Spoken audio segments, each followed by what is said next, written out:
On commence ? Ouais, vas-y. There's a place I go to when no one knows me. Alors, coucou Pauline. Coucou. Merci de venir sur mon canapé.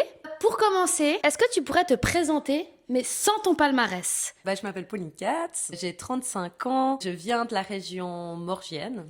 J'habite un petit village entre Morges et Lausanne, ça s'appelle Échandon. J'ai passé beaucoup de temps en montagne dans ma jeunesse, au Diableret en particulier. J'ai fait des études entre l'université de Lausanne et puis l'école polytechnique de Zurich. Donc, j'ai beaucoup bougé dans ma vie. J'ai habité 3 ans à Zurich, 1 an à Berne, 1 an en Australie. Enfin voilà, c'est toujours été un truc, l'étranger pour moi. J'aime beaucoup la Suisse. Et c'est vraiment la Suisse pour moi, c'est mes amis, ma famille et puis les montagnes. Et puis, Ton repère. puis ouais, et j'y reviens assez souvent, mais c'est vrai que maintenant j'habite à l'étranger depuis 5 ans. Et puis voilà. Et maintenant, si présenter ta discipline à quelqu'un, par exemple, quelqu'un qui écoute cette interview ne connaît pas du coup la discipline du windsurf, qu'est-ce que c'est un peu ? Bon, le windsurf en français, planche à voile. Moi, la discipline que je fais, en fait, il y a 3 disciplines dans la planche à voile. Dans la Coupe du Monde, il y a la vitesse. Sur eau plate, il faut aller vite, il faut faire un slalom. Freestyle, aussi sur eau plate, où tu fais des sauts, tu tournes dans tous les sens et tout. Et puis, il y a la vague, où justement, on utilise les vagues comme tremplin et les vagues pour surfer. Et puis moi, c'est ça que je fais, en fait, c'est la vague. Donc, ça fait pas trop de sens en tant que Suissesse. C'est aussi pour ça que maintenant, j'habite à l'étranger et que je m'y suis mise plutôt assez tard dans cette discipline. Mais j'ai toujours été hyper attirée par l'océan puis par les vagues. J'ai fait énormément de ski, de snowboard, de skate, enfin tous les sports de glisse. Puis finalement, voilà, c'est vers la planche à voile de vague que je me suis tournée. Et voilà, vraiment ma discipline, c'est quand on part de la plage vers le large, on utilise les vagues comme tremplin pour faire des sauts.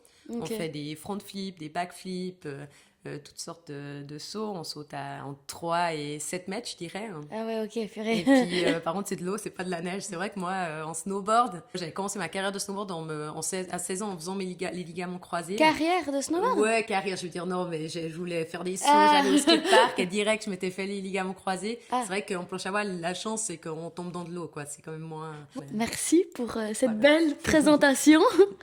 Pendant tous les interviews que j'ai fait, j'ai demandé aux personnes d'amener un petit objet mystère. Je sais que tu l'as pris et j'ai fait exprès de lui demander de pas me montrer ce que c'était pour avoir la surprise. Est-ce que tu veux nous le présenter s'il te plaît et nous expliquer pourquoi est-ce que cet objet répond à la question on ne dirait pas forcément mais. Ouais. Alors, j'ai pris une boîte de boules caisses. Tu veux que je t'ouvre ? Enfin, moi, je suis une mauvaise dormeuse et j'ai toujours dormi assez mal. Je pense qu'en fait, je me suis dit, c'est marrant parce que je pense que les gens se disent, ah, elle est assez tranquille, c'est une surfeuse et tout. En Comme fait, ça, ouais, là, les chakas, quand il s'agit de dormir, je suis un peu plus... Ouais, je dormais jamais très bien. Je pense que je suis quand même quelqu'un qui pense beaucoup, qui veut tout le temps bien faire. Donc, le soir, de se dire, de lâcher prise, puis de dire, allez, maintenant, c'est l'heure de dormir, c'était pas toujours facile. J'ai mon deuxième truc, c'est l'huile essentielle de lavande. Ça pour bien dormir sur le coussin, c'est incroyable. Donc moi, je dors vachement mieux depuis que j'ai changé de vie, en fait. C'est marrant parce que maintenant, je suis devenue une sportive. Enfin, tu vois, je fais la Coupe du Monde, tu te dis, ah, elle doit être hyper stressée et tout. En fait, depuis que j'ai fait ce changement de vie il y a 5 ans, je dors vachement mieux déjà. Tu dors vachement Mais quand même... non, je trouve que ça répond bien à la... Voilà, On j'ai dirait pas, hésité, mais- hein, j'ai failli amener une bouteille de bitter des Diablerets sans alcool. Parce Pourquoi que j'ai demandé à des copains hier, je leur ai dit, oh, moi je fais un podcast, je l'amène quoi? Ils me disaient, une bouteille de bitter. Ça te correspond bien. J'étais super en tant que sportive, mais c'est vrai, c'est une sorte de Jägermeister un peu moins sucré. Et vraiment, au Diableret, on boit que ça. Et le plus drôle, c'est quand tu mélanges du bitter avec du coca, ça s'appelle un surf. Donc tu vois, ça tombe bien. Ah, ça Et tombe bien. vraiment, non, très bon à conseiller. Et c'est le seul alcool qui fait pas mal à la tête. Mais il faut pas en abuser. Faut pas en abuser. À consommer avec modération. J'aurais pas dû t'offrir des chocolats, j'aurais dû t'offrir Voilà. des boules caisses et tu Non, serais mais je toute ferais- heureuse. Pour donner un peu de contexte, ça fait peut-être 10 ans, 15 ans qu'on s'est pas vu. Je Encore crois que la plus. dernière fois que Là, je t'ai j'ai vu, t'avais 23. Ouais, mais tu devais avoir 5 ans. On faisait des rallyes ensemble. Oui, les rallyes de Valmont. On est parti l'équipe en de foot. Grèce, voilà. Nos papas sont amis. Donc, un peu de Très contexte amis. Ouais. de comment est-ce que j'ai réussi à avoir une pro de sa discipline sur mon canapé. On va parler un peu de ton enfance. Tu as grandi près du lac Léman, à Morges, dans une famille de sportifs. Notamment, je pense à ton frère Guillaume Katz. Il était connu, du moins dans la région lausannoise, parce qu'il jouait au Lausanne Sport. Ta sœur a fait ou faisait du basket. Toi, déjà, est-ce que tu es la cadette? Est-ce que tu es la plus âgée? Est-ce que tu es celle de milieu? Tu te places où là-dedans? Je suis la plus petite en taille, clairement, depuis toujours. Mais je suis celle du milieu. On a par contre juste une année d'écart. Moi, j'ai 16 mois avec mon frère et 14 avec ma sœur. Toi, tu t'es mis vraiment dans le professionnalisme dans le sport à 30 ans. Eux, c'était plus jeune. Du coup, dans ton enfance, c'était quoi la place dans cette fratrie de sportifs? Moi, le sport a tout le temps été au centre de ma vie, mais tout le temps. Et puis, par contre, j'ai jamais trop aimé les sports collectifs. Ok. Et puis, c'est vrai que quand tu as un sport collectif, ben, t'es drillé, tu suis l'équipe, l'entraîneur. Et moi, j'ai tout le temps fait mon petit truc dans mon coin. Ma famille me considérait toujours comme la plus sportive de la famille, en fait. Ah, ok. Parce que c'est vrai que moi, j'ai beaucoup fait de la course quand j'étais petite, mais j'allais juste faire les courses, tu vois, j'allais juste faire les compètes. Ouais, mon de ton papa me plein gré. disait le matin, ça te dit d'aller faire les 4 kills aujourd'hui, je disais oui, puis je faisais des bons résultats, tu vois, mais je m'entraînais pas. J'ai fait de l'athlétisme, j'ai fait du badminton, j'ai tout fait. Et puis après, c'est plus tard, alors j'ai commencé hyper jeune le ski, hein. Ma maman et mon papa font beaucoup de ski, donc à 18 mois, moi j'étais sur les skis. Ah oui, ok. Et puis c'est vrai que tout de suite, j'ai adoré ça. Il y a des enfants que tu dois pousser, moi c'était vraiment... Et puis assez vite, vers 7-8 ans, j'étais hyper indépendante aussi, j'allais skier toute seule. Je partais le matin, je me levais à 8h. À quel âge t'as dit? Je dormais vers 7-8 ans. Moi, je pense que je partais skier toute seule. Ah et puis, oui. je passais la journée à skier toute seule. Puis ma famille, ils venaient me rejoindre, je sais pas, de 11h. On faisait le pique-nique. Puis ils repartaient vers 2h30, 3h quand le soleil disparaissait derrière la montagne. Puis moi, je restais jusqu'à la dernière piste, quitte à attendre au sommet. Voilà, je fais du ski. Puis après, quand j'ai pu apprendre le snowboard, un copain m'avait filé un snowboard vers 9-10 ans. J'ai appris toute seule à faire du snowboard, mais vraiment toute seule, ouais, vraiment autodidacte. Et puis après, j'ai fait du télémarque, je pense vers 14-15 ans. Puis j'ai aussi appris toute seule, c'est les skis qui se lèvent derrière. Ah ouais. Et puis voilà, tout le temps, on peut apprendre les sports toute seule. Et puis du coup, voilà, après, c'est cool d'être dans une famille sportive qui tu sais que mon papa, le week-end, il disait tout le temps, venez, on va faire une piste vita, on va courir, on va à tel et tel endroit, mais on va à vélo, ou bien venez, on va faire un badminton avec mon frère. Puis moi, j'étais tout le temps avec mon frère, beaucoup avec mon frère et mon papa à faire ce genre de sport. Du coup, je pense que ça m'a un peu poussée à vouloir battre mon frère qui était plus fort que moi, plus grand. Et puis du coup, voilà. Donc... Le sport, c'était au centre de votre famille, quoi. Ouais, c'était au centre de notre famille. Ouais, on était tous, ma grand-maman, on allait tout le temps marcher le week-end. Alors nous, on était des enfants normaux, on n'aimait pas marcher. Ça nous saoulait. Rassure-nous, t'es pas un sport sportif. Non, la marche, c'était vraiment... On devait avoir quand même des bons pique-niques au milieu si qu'on marche, mais tout le temps en montagne, tout le temps dehors, ouais. Enfant, pas ado, enfant. Quel genre d'enfant étais-tu? Est-ce que t'étais plutôt discrète, plutôt réservée? Est-ce que justement, t'allais faire ton sport toute seule parce que tu aimais être seule? En cancre? Enfin, t'étais comment, enfant? Assez discrète, introvertie, je dirais, mais déjà assez sociale, enfin avec pas mal d'amis, tout ça. Et en sport, là, c'est vrai que l'autre jour, je revoyais des vidéos de moi petite. T'es déjà en mode acharné, quoi. Au moment où il me filme sur un parking gelé en train de porter mes skis, et je vole, quoi, et je me prends là, tu vois, tu te dis, tout enfant serait mis à pleurer et tout. Et moi, je me relève tranquille, je repars. Peu peur. Je repars et je me dis, bah voilà, c'était vraiment moi déjà ça, tu vois, pas hyper casse-cou. Par contre, pas du tout genre à me plaindre, enfin, genre vraiment. T'étais déterminée. Ouais, déterminée, ouais, hyper déterminée déjà enfant. Donc enfant sage, mais quand même qui aime la vie. Avais-tu un rêve quand t'étais enfant? Je voulais devenir prof de maths et de sport, tu vois. Depuis bébé, je dis, hein. Enfin, ouais. petit, bébé. Ouais, petite, j'ai toujours... Ah ouais? Je disais ça, en tout cas, tous ces livres où tu dois répondre aux questions de tes meilleurs amis, machin. Tu disais, ouais, prof de sport et de maths. De maths? Ah ouais, oui, ok. Ouais, j'aime bien les maths. Après, tard, je pense j'aurais adoré commencer le snowboard. J'étais vraiment accro au snowboard. J'aurais rêvé d'être...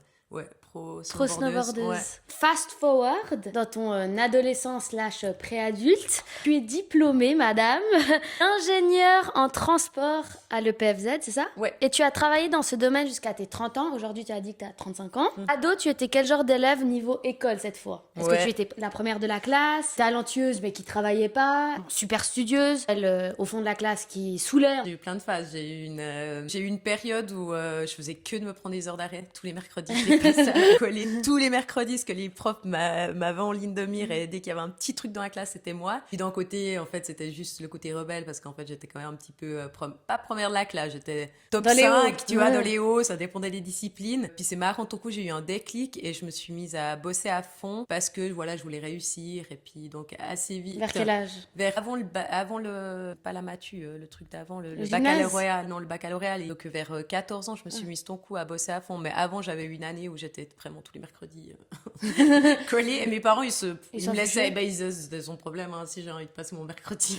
Si t'as envie de passer ton mercredi à une heure d'école, c'est ton problème. Puis vraiment, tu faisais pas des fautes graves. Je faisais pas des trucs graves. Puis j'étais vraiment, des fois, comme quoi les profs, j'avais 2-3 profs que j'aimais pas trop. J'ai jamais été méga fan de l'autorité ou de l'autorité mal passée. J'avais des profs où je m'entendais hyper bien, que je trouvais géniaux et tout. Puis il y avait d'autres profs, je trouvais vraiment que c'était... Je m'embêtais assez vite et puis... C'est quoi des genres de tout le temps bêtises? Pas grand-chose, c'était plus parler. Plus tard, j'ai beaucoup séché les cours aussi. Mais ça, c'est pas trop su parce qu'en fait, je m'étais fait les ligaments croisés à 16 ans et j'ai vachement utilisé le fait que... Cette excuse. Là, j'étais assez sérieuse, les profs m'avaient à la bonne. J'étais tout le temps chez le physio, vraiment, chaque jour.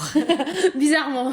Fin du semestre, quand j'ai reçu combien d'heures j'avais raté, je crois qu'il y avait, je sais pas, 150 ou Ah oui. 250, enfin un truc énorme. C'est vrai que mes parents, ils faisaient assez confiance. Puis ils savaient. En fait, moi, je faisais ça parce que je voulais, tu vois, à la place d'aller au dessin, du coup, je bossais souvent mes cours. Je ratais des heures pour bosser mes cours. Comme ça, à la fin de l'école, à la fin de 3 heures, 3-4 heures, j'étais vraiment libre de faire ce que je voulais, tu vois. T'étais quand même smart, t'étais raisonnable, J'étais assez adulte déjà, j'étais assez efficace dans ma gestion du temps parce que je bossais aussi au surf shop de Prévrange à l'école où j'ai appris à faire de la planche à voile. Souvent, je bossais après les cours au gymnase déjà. Moi, ma journée de travail, c'est jusqu'à 4 heures, mais du coup, je vais sécher 2-3 heures par-ci par-là. Je suis allée chez le physio au milieu, mais moi, tu vois, le physio, j'y allais plus, hein, vraiment. Enfin, à 3 mois, t'arrêtes d'aller chez le physio, quoi. Et bon, 6-9 mois, le physio, en théorie.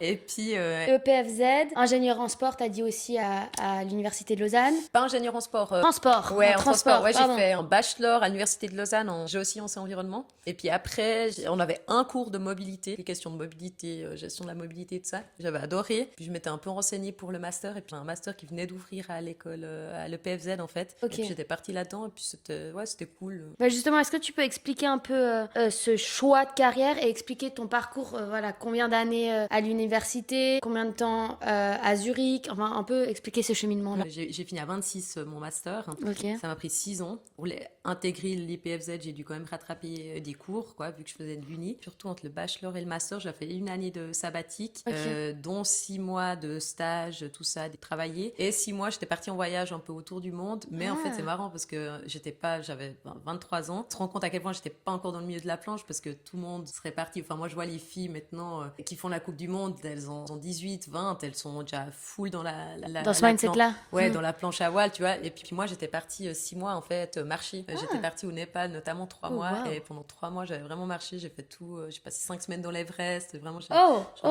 fait. Alors, là, j'ai passé, je crois, près d'1 mois à plus de 4000 à faire des sommets, tout ça. Et vraiment, chaque année, pendant aussi mon master, après, je prenais 1 mois l'été, mais je partais 1 mois marcher dans les Dolomites.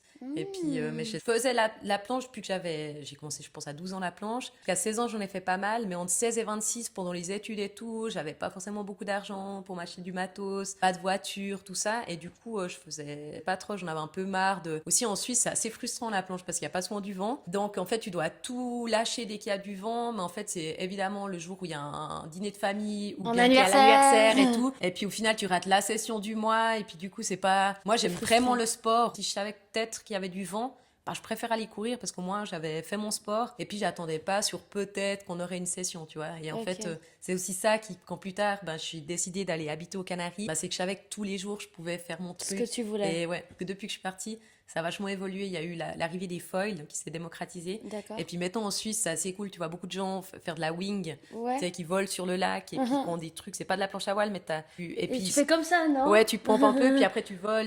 T'as besoin de très peu de vent. Et puis je pense que si aujourd'hui j'habitais en Suisse, je ferais beaucoup de wing et tout. Du coup, pourquoi le choix de carrière de l'EPFZ? Mes parents, j'avais quand même dit, je vais faire un apprentissage. Et puis je pense qu'ils auraient trouvé bien que j'aille au gymnase quand même. Puis ils m'avaient dit, t'as 80 d'apprentissage, cool. Puis ils m'avaient pas du tout aidé à chercher. Du coup, évidemment, j'avais pas, comme tout ado, j'avais absolument pas cherché une place de travail. À la fin de l'année, je m'étais un peu dit, je vais simplement m'inscrire au gymnase. Puis de fil en aiguille, après les études, j'étais en T'as pas dû faire des trucs, Non, j'ai pas dû rattraper. J'ai tout le temps vraiment suivi le chemin pour aller à l'uni, quoi. Après, par contre, l'école, l'IPFZ, là, j'ai dû vraiment bosser pour avoir mon diplôme. Voilà, j'étais dans une classe que de suisse-allemand. C'était des cours que en allemand. Vu que c'était destiné quand même au marché suisse, c'était en bachelor en allemand. Souvent, c'est en anglais. Un master en en allemand. Normalement, c'est en anglais, les masters. Ok. Bon, je parlais pas beaucoup mieux anglais que allemand, de toute façon, mais je parlais déjà assez bien allemand, vu que j'ai déjà fait une année quand j'avais 17 ans en Allemagne. Mais quand même, là, c'est un autre niveau. Puis t'es contre des Suisses allemands. T'es tous des machines de guerre. Quand même, on est quand même plus tranquille que les Suisses allemands. Hein. Tu te dis, purée, ils sont plus intelligents que moi. Ils parlent la langue. Ils travaillent plus que moi. Comment je vais y arriver? Puis du coup, j'ai bossé pendant 3 ans, quoi. Pourquoi ce choix de carrière? C'était une passion, justement, les maths, tout ce qui est... Je voyais pas du tout de débouché en planche à voile. Dans le sport, en fait, je voyais pas comment atteindre le haut niveau. Donc, les études, c'était le choix facile, quoi. Tu continues les études, tu fais comme tout le monde, quoi. Tu trouves un travail, tu bosses. Et puis, c'est à 30 ans, après avoir bossé 3 ans, je me disais vraiment qu'il me manquait un truc, quoi, qu'il me manquait quelque chose. Je suis quand même remise en question, hein, si vraiment je voulais faire ça. J'ai pas baissé la tête parce que c'est quand même 6 ans d'études, hein, donc j'ai bien bossé, bien galéré aussi. Donc, comment j'ai changé de vie ces 5 dernières années, même il y a 5 ans, j'aurais jamais pensé pouvoir être où je suis aujourd'hui. Ouais, ça, donc, on va plus parler de ça. Ouais, c'était pas une évidence. C'est pas une évidence, mais justement, enfin, à l'époque, par exemple, Pauline, à 20 ans, elle disait « Waouh, les maths, j'ai envie de devenir ingénieure ». Petite fille, j'avais pas mal d'ambition. Enfin, j'avais dit une fois à mon papa, je veux être directrice de telle ou telle entreprise. Tu vois, je voyais assez que j'avais envie de pousser dans quelque chose. Au final, j'aurais fait un peu enfin, les études, c'est plus avoir un papier. À la fin, vraiment, j'ai cravaché pour juste avoir ce papier. Okay. Je me rappelle avoir été hyper soulagée d'avoir mon master, puis un peu de mettre la case OK, check, ça, je l'ai fait. Après, quand j'ai commencé à bosser, enfin, l'ingénierie, c'était pas pour moi, waouh. Du reste, je me considère pas comme une ingénieure. Et c'est vrai que la mobilité, par contre, ça a été une évidence un peu. J'ai trouvé cool toutes les questions de mobilité. Hein, c'est un truc ton quotidien, tous les gens sont mobiles chaque jour, et puis du coup d'organiser la mobilité des gens, j'ai trouvé ça. Okay. Mais mon job après, ça a été assez une évidence. Enfin, j'ai vraiment bien aimé bosser pendant 3 ans dans ce que j'ai fait, et puis ça n'a pas été facile de le quitter. Et c'était quoi du coup? J'étais dans une boîte à Lausanne, une boîte privée qui gérait toutes les questions de mobilité. On se faisait mandater par des communes, par le canton. J'ai beaucoup bossé. Un de mes gros mandats pendant les 3 ans que j'ai bossé, c'était la fête des vignerons. Et en fait, j'ai bossé près de 2 ans et demi là-dessus. On était 2 dans mon entreprise à être les coordinateurs mobilité de la fête des vignerons. Donc en fait, on gérait... Ça devait être un big truc, ça. C'était un big truc, c'était beaucoup de liens. Enfin, moi, en tant que jeune ingénieur, j'ai été la première à me poser les questions. Combien de personnes vont venir à la fête des vignerons par jour? Tu dois te dire, mais quelle va être la demande en transport? 2 ans avant, moi j'ai dû m'y mettre, avant même l'organisateur, que vraiment la personne qui organise la fête se pose ces questions, parce qu'ils étaient en plein dans le spectacle, ils étaient en plein dans préparer la ville en fête et tout. Puis nous, on a dû se dire, ouais, mais en fait, combien de personnes par jour? Et puis, comment ça va se distribuer dans la journée, vont venir à la fête des vignerons? Et puis, d'où ils vont venir aussi? Vraiment, j'ai tous les chiffres en tête, parce que pendant 2 ans, j'ai bossé là-dessus. Enfin, c'est hypothèse sur hypothèse, mais ça a assez bien marché. À la fin, l'offre était assez bien calée. 16 000 places, je crois. Donc, tu te dis, bon, ils vont être plus ou moins à guichet fermé tous les jours. Bon, ok, c'est 16 000 personnes, ils vont arriver sur les 2 heures avant. Le gros pic, ça va être l'heure avant. 5 000 figurants, 5-6 000 figurants. Donc, les 5-6 000 figurants, ils viennent de la région. La plupart vont venir soit à pied, soit à vélo, soit ils viennent de pas très loin, donc dans les bus locaux, tout ça. Par jour, tu auras entre 5 et 10 000 personnes qui vont venir visiter simplement toutes les activités qu'ils proposent. Et suivant les jours de semaine ou les jours de week-end, c'est différent. Vu que c'est tous les 20 ans, en 99, ils avaient fait un dossier mobilité assez gros. Ils avaient fait un peu ce que j'allais rebondir sur ça. Ouais, ils avaient quand même un peu regardé d'où les gens étaient venus, tout ça. Après, c'est 20 ans plus tard, on savait pas du tout. C'est exactement ce que j'allais dire. Chaque jour, ils faisaient le jour du canton du Valais. Alors, on avait dit l'hypothèse que le jour du canton du Valais, il y aurait 10% de plus de Valaisans. Tu dois caler une offre en transport là-dessus. Tu dis soit tu te rates dans une hypothèse importante, c'est tout. Ça passe ou ça casse. Ouais, ça passe ou ça casse. Et puis du coup, je l'ai fait à fond jusqu'en juillet 2019. Donc ça faisait déjà 2 ans et demi que je bossais J'étais aussi engagée 6 mois plus tard, en janvier 2020. Mais ça, c'était du bénévolat. C'était pour les Jeux Olympiques de la jeunesse. Ça, je savais pas. J'étais coordinatrice mobilité pour le site des Diablerets où on avait le ski alpin. Et puis là, j'avais toujours dit que janvier 2020, je partais dessus. J'allais jusqu'en janvier 2020 en Suisse. Tu vois, je finissais ces 2 projets qui me tenaient à cœur. Puis qu'après, je partirais. Donc, tu as eu 2 vraies expériences professionnelles, ces 2-là, ou quand tu étais plus jeune, tu en as eu plein de petits boulots à droite à gauche? Moi, je crois que j'ai commencé à bosser quand j'avais 12 ans. Moi, j'ai tout le temps bossé. Ça a été quoi ton premier petit job? Franchement, c'était pour un copain de mon papa. C'était avec mon frère. On allait pendant les vacances de Pâques. Il avait plusieurs marques de ski, tout ça, puis il recevait toutes ses livraisons. Cette semaine, on était à son hangar, puis étiquetait toutes les vestes de ski ou un truc comme ça. On filait 100 balles à la fin de la semaine, puis nous, on était tout contents. Tu en as 12 ans, on a acheté plein de bonbons. Très chouette. Ouais, moi, j'ai tout le temps bossé. Je suis une bosseuse. Ouais. Aujourd'hui, je me reverrais pas. Quand j'avais quitté mon travail, ça avait été hyper dur. J'en ai beaucoup parlé avec mon patron, il m'a dit, mais écoute, si dans 2 ans, tu plais pas dans ce que tu fais, tu reviendras, et puis c'est bon, on t'en engagera et tout. Tu vois, j'avais aussi cette sécurité et tout, mais tu vois, je suis jamais revenue. T'es jamais revenu.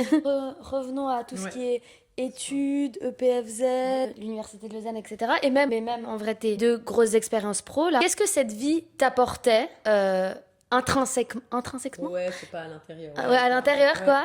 Et qu'est-ce qu'elle ne nourrissait pas? Bah, ma vie en tant qu'ingénieur, elle m'apportait le challenge et prendre un mandat, enfin de terminer un mandat, d'avoir la séance de fin avec la municipalité, puis ils disent ah ouais c'est bien ce que vous avez fait, ça va améliorer notre mobilité pour les 20 prochaines années. C'est cool, c'est satisfaisant. Par contre, ce que je trouvais hyper dur, et puis ça j'admire les gens qui travaillent en Suisse et tout, on est des bons petits soldats, on travaille beaucoup, puis on a un niveau d'exigence assez élevé quand même. Bon, on a parlé de mes problèmes de sommeil, mais je dormais pas bien du tout. Les week-ends, je pensais au travail. Je veux dire, c'était quand même une vie où, grâce au sport, je pense, j'arrivais à me Déconnecté? C'était le seul moyen de déconnecter pour moi. À Zurich, je me suis mise à skater, mais à un point où vraiment tous les soirs, j'allais au skatepark. Voilà, je bossais pendant 10 heures sur mes études et après, j'allais 1-2 heures au skatepark et puis j'ai pris un bon niveau en skate, mais parce que pour moi, c'était hyper important. Au skatepark, avec des gens qui n'étaient pas du tout dans mon domaine, qui n'étaient pas hyper intelligents, et puis j'avais l'impression d'être hyper débile par rapport à eux, parce que c'est un peu ça les PFZ en fait. T'es toujours avec des gens hyper intelligents, puis tu te dis waouh, ils sont tellement intelligents, et puis tu te dis ouais, moi je comprends rien à ce qu'ils racontent, mais bon, je vais quand même faire ces examens. Le sport, ça te permettait de t'évader. Ouais, d'évader, mais voilà, quand je travaillais dans la boîte à Lausanne, ben voilà, j'allais souvent courir à midi. Le week-end, j'essaie vraiment de me ressourcer, de lâcher prise et tout. Mais voilà, je pense que vraiment, gros stress, pas mal de pression. Puis ouais, des remises en question un peu tous les 3 mois où je me disais, est-ce que je suis heureuse? Est-ce que c'est ma vie, ça et tout? Et après, tu dis, bon, bah oui, t'as pas fait 6 ans d'études pour rien. Ouais, pour rien. Baisse la tête, puis vas-y. Ce que ça t'apportait, c'était du challenge, et ce que ça nourrissait pas, c'était... le style de vie, quoi. Le style de trop de stress, ma qualité de vie, elle était pas... Avec tout ce que tu as dit, est-ce que tu as eu un déclic ou vraiment un moment que tu te rappelles, tu as senti vraiment à l'intérieur que quelque chose coinçait? Ou c'était au fil des années? Quand je bossais comme ingénieur, j'ai commencé à bosser en 2017. J'ai tout de suite j'ai mon premier entretien dans la boîte où ils m'ont engagé. J'étais en Australie quand j'avais t'étais déjà en Australie? Ouais, j'étais partie après mon master 1 année en Australie. Puis en Australie, j'avais essayé de trouver un premier travail. Enfin, voilà, j'avais commencé la planche à voile dans les vagues. Je m'étais dit plus jamais je laisserai ça hors de ma vie. Maintenant, je veux la planche à voile dans les vagues au centre de ma vie. Du coup, j'ai essayé de trouver un job en Australie, mais sans expérience, avec toute l'histoire des visas et tout. En 3 mois, j'ai cherché. Je bossais là-bas comme je conduisais des tracteurs. Mais pendant 3 mois. Et en parallèle, je cherchais du travail en tant qu'ingénieur. Et puis, j'arrivais pas à trouver. Et puis, je voyais que ça allait me coûter hyper cher pour les visas.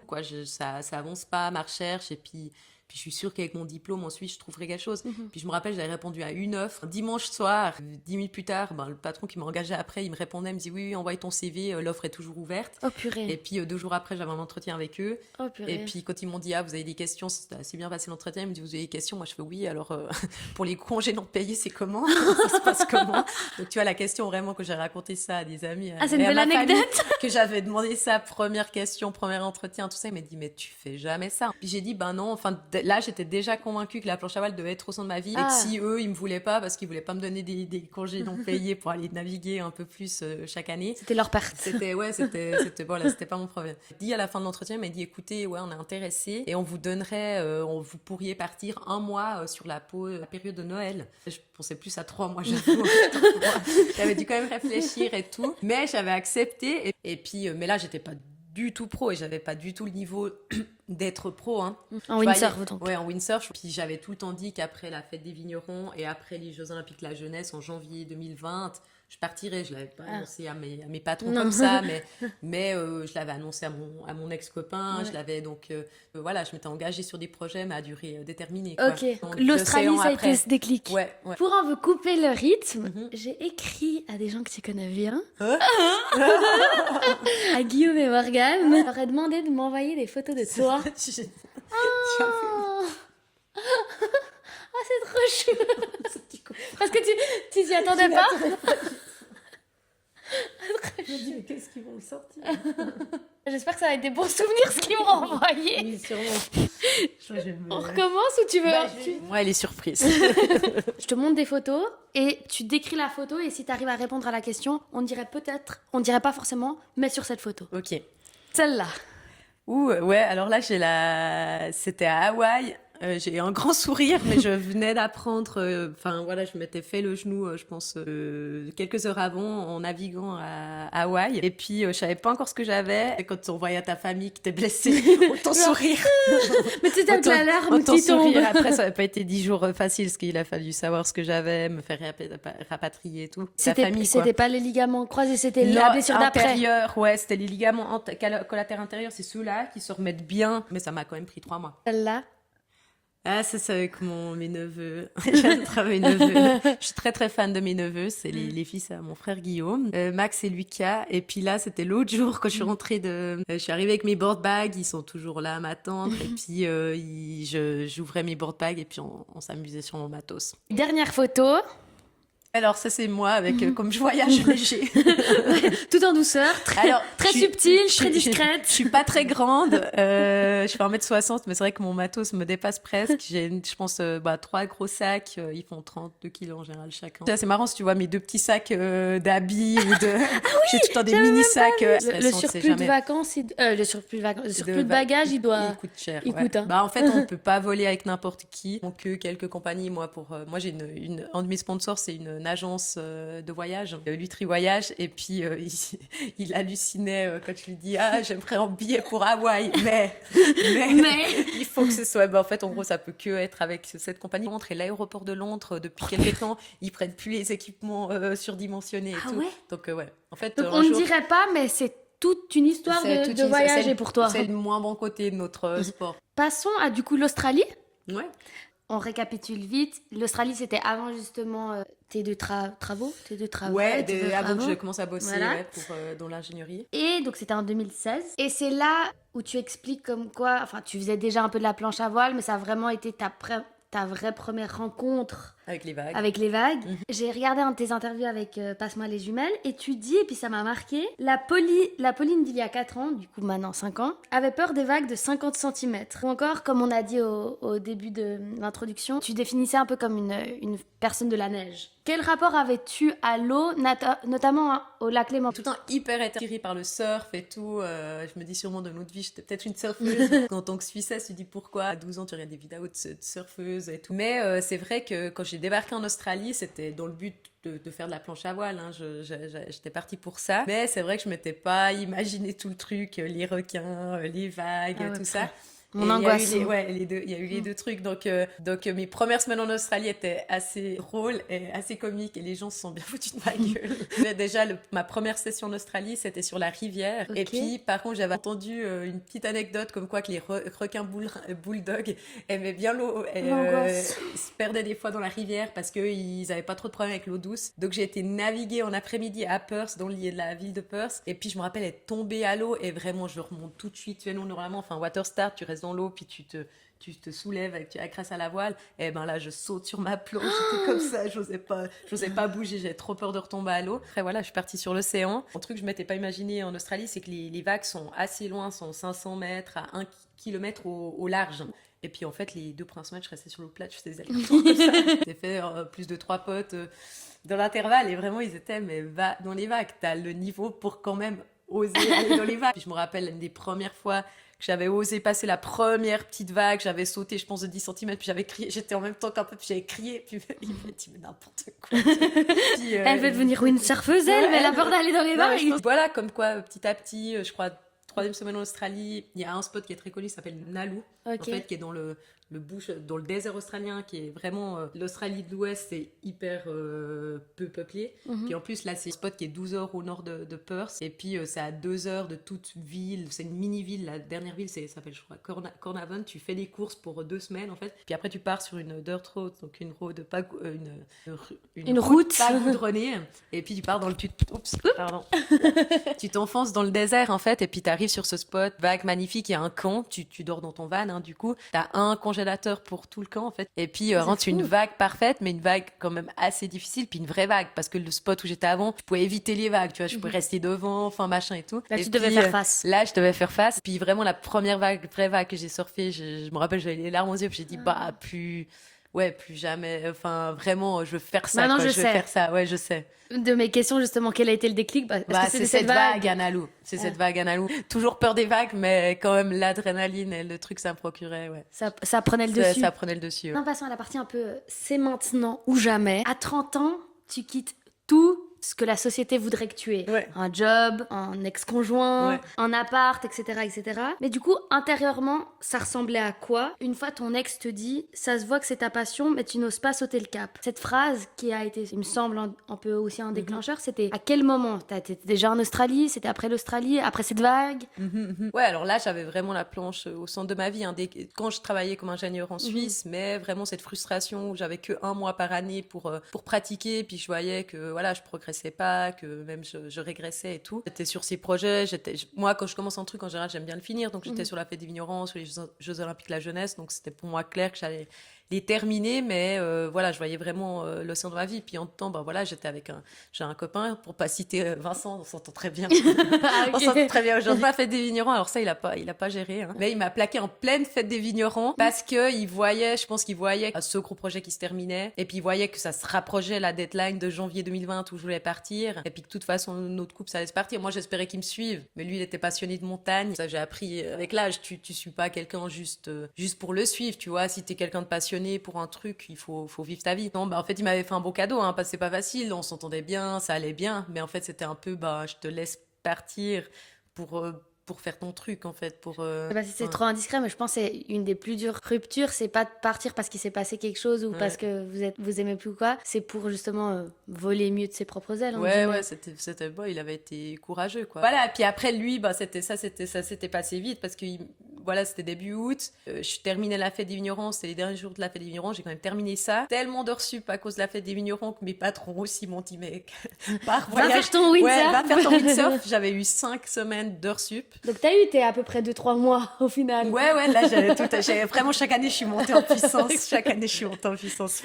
Ouais. Et puis j'étais partie 5 semaines, je me rappelle, en Galice. Et puis j'étais toute seule avec mon van face à moi-même. Et puis du coup j'étais partie pour la planche, je naviguais là-bas, je surfais. Bon, j'étais un peu paumée, hein, franchement, honnêtement, mais quand même, voilà, à me dire, bah voilà, maintenant j'ai plus de copains en Suisse. Il y avait plus que le job, c'était un gros truc pour moi parce que vraiment j'aimais bien ce que je faisais. Et puis bon, l'appart, ça c'est matériel, ça c'était pas difficile, mais je veux dire, après, c'est vrai qu'après ces 5 semaines, mon ex-patron m'avait convoqué le lundi quand je rentrais. J'avais reçu ce vieux mail en me disant, ouais, lundi 9h, il faut qu'on discute de la suite. Parce 3 petits points. Il savait que je prévoyais de partir entre temps et tout. Aussi bien qu'il ait fait ça le lundi, me confronter direct parce que je rentrais de vacances. Et là, je me suis dit, bon, alors s'il veut savoir direct, moi, je lui dis que je pars, quoi. Ah ouais. Et puis, par contre, s'il m'avait Comme ça, laissé. t'étais au pied du mur direct. Ouais, au pied du mur. S'il m'avait laissé une semaine, je me serais remis dans l'ambiance avec mes collègues, avec qui je m'entendais bien et tout. J'aurais refait 2-3 projets. Je me serais dit, ah, mais en fait, c'est quand même cool et tout. Je serais repartie pour une année, en tout cas. Ouais. Et puis, après, on était fin janvier, mais je voulais plutôt partir vers mars parce que, bah, plein hiver, il n'y a pas trop de conditions. Je voulais partir au printemps au Maroc, m'entraîner, après partir. En fait, je prévoyais de faire 6 mois de planche. D'accord. Et puis après, aller m'installer, faire le Maroc au printemps, l'été aux Canaries, puis après partir faire quelques mois en Australie, puis aller m'installer en fait en Nouvelle-Zélande, bosser comme ingénieur et puis surfer, mais même pas. Je me disais après 6 mois de planche, j'en aurais assez. Et ensuite, il y a eu le Covid, c'est ça? Ouais, il y a eu le Covid qui a repoussé À mon Nouvelle-Zélande. départ à juin. J'ai pas pu partir du coup au printemps. Enfin, en février-mars, vu que moi quand même je travaille tout le temps, j'ai retrouvé un travail. Je travaillais au transport public lausannois sur des projets de développement à long terme. Et puis ils m'avaient engagé juste sur un contrat déterminé. Je leur avais dit, moi je pars en mars, mais si. Et puis ils m'avaient mis sur 2-3 projets là. Mon patron d'Etel qui m'avait dit, on voit, il y a très bien que le Covid arrivait, puis mais reste chez nous, au moins t'as un job, tu vas pas pouvoir partir voyager de toute façon. Tellement envie de partir voyager, j'avais tellement pris ta décision. Ouais, ça avait été tellement dur de prendre la décision et j'avais tellement bossé pour que 3 ans, hein, on s'entend. Mais C'était intense. C'était tellement intense, je m'étais mise jusqu'à là et j'avais dit non, je veux plus, je trouverai un autre. Enfin voilà, On verra. On verra. Du coup, voilà, en mars 2020, j'avais vraiment fini de travailler. Puis après, ben voilà, j'ai pas pu partir. Moi, je me rendais pas compte que ça allait impliquer le Covid, j'avoue. Mais après, je pense du coup, personne. ouais, tout était fermé, machin et tout.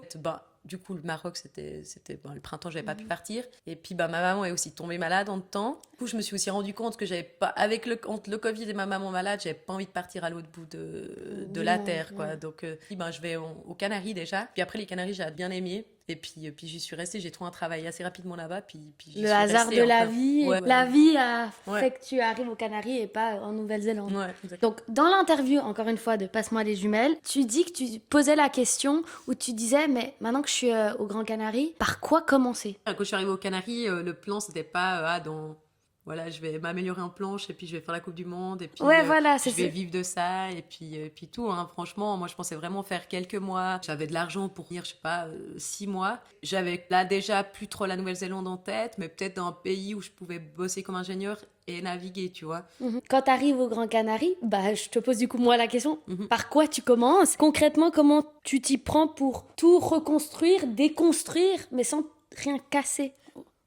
Et ça fait 5 ans que je suis partie. Les 3 premières années, ça a été difficile. C'est Ouais. temps un peu dans l'inconfort, de changer, Le flou. de me réorganiser, ouais, pour modeler cette vie et tout. Cette année, tout est plus sur des rails et puis que ça roule. Mais sinon, ça a été difficile. Mais le premier mois, j'étais vacances, quoi. J'ai navigué. Je suis fait dont un très bon pote qui est toujours un de mes meilleurs amis et puis qui m'avait vachement poussé un peu à progresser et tout. J'avais été une fois réparée, j'avais cassé ma voile, puis j'avais été donner à réparer ma voile. Puis je faisais un petit peu de couture, mais pas beaucoup. Hein. J'avais fait les rideaux pour mon van. Hein. J'avais pas fait beaucoup de couture jusque-là. J'ai dit au gars, je fais un peu de couture, ça a l'air cool ce que tu fais. Et puis il m'avait dit, si tu veux venir bosser un peu avec moi, voir ce que c'est, je t'apprends. Voilà, je te paye pas, mais je t'apprends le métier. Mais tu Et lui as puis, dit, j'ai juste cousu... Non, j'ai pas dit que j'ai que cousu des rideaux. Je sais coudre, je suis une pro. Mais t'as appliqué au début en tout cas. Fake it until you make it.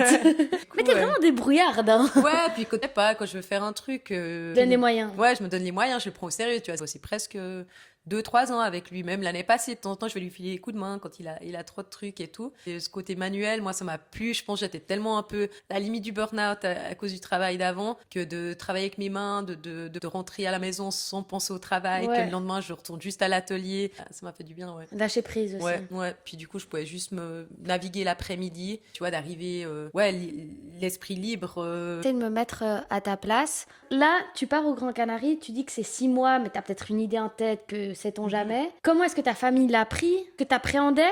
Que c'était important pour toi de savoir comment ta famille, ton entourage allait réagir à ça? Enfin, comment t'as géré toute cette partie entourage et partir à l'autre... Pas à l'autre bout du monde, du coup, mais changer de vie. Ouais, mes parents ont toujours été très cool à pas me mettre la pression, à me faire confiance. Enfin, ils savent très bien que quand je me lance dans un truc, c'est soit le mener à bien, soit m'avouer que c'est pas bien, et puis je rentre, puis j'ai un plan B, tu vois. Ouais, et Mais tu je veux dire, rebondis, quoi. et je rebondis. Enfin, je veux dire, j'avais un bon diplôme, j'avais des contacts en Suisse, j'aurais retrouvé du travail. Ouais, mes parents sont cool avec ça. Moi, je pense pas que tu fais des enfants pour que tes enfants s'occupent de toi, tu vois. Mes parents m'ont tout le temps, on a toujours été indépendants dans la famille, on est très famille. Mais je veux dire, chacun fait sa vie. Le plus important pour mes parents, c'est que je sois heureuse au final. Donc, après, c'est à moi que ça coûte de aller voir souvent, de rater des anniversaires, de rater les mariages de mes potes, de rater plein de naissances, enfin des trucs comme ça. Tu vois, je veux dire, c'est mon choix, c'est moi, je l'assume.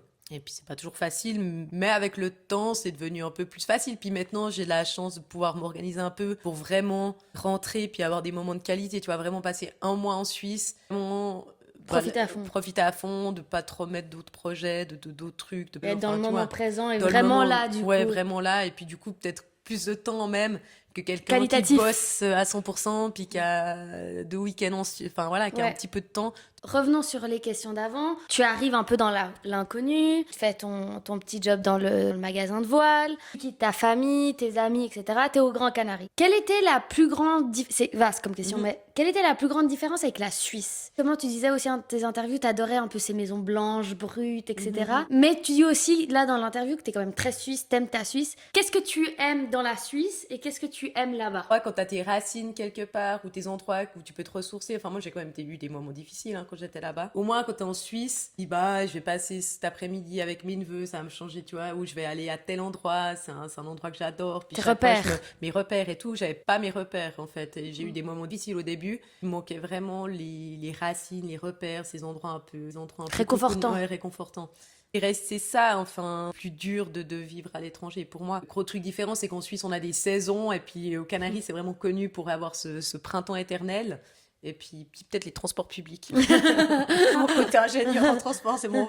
Tu parlais un peu l'anglais, tu parlais un peu l'allemand. L'espagnol, c'est venu quand? Alors, je parle très bien l'allemand, je parle bien l'anglais. Et puis, l'espagnol, c'est un peu la langue. Je le parle bien, mais je le parle pas hyper bien. Enfin, l'allemand, en fait, j'ai tellement bossé. Enfin, j'ai écrit mon travail de master en allemand. Tes études en Suisse allemande. L'espagnol, tu vois, de parler de planche à voile sur la plage, mon vocabulaire, il est un peu moins évolué que dans les autres langues, Mais tu parlais déjà espagnol avant d'arriver? Non, j'étais nulle. T'as appris sur place? En fait, je suis étonnamment nulle en langue, mais je parle beaucoup de langues. Ah ouais? Ouais. Tu arrives au Grand Canari. Est-ce que du coup, là, c'était aussi à peu près, t'avais 6 mois en tête ou tu savais que tu restais? Assez vite, j'ai vu que ça me plaisait. Voilà, j'avais un bon pote sur place. Après, j'ai assez vite commencé à travailler.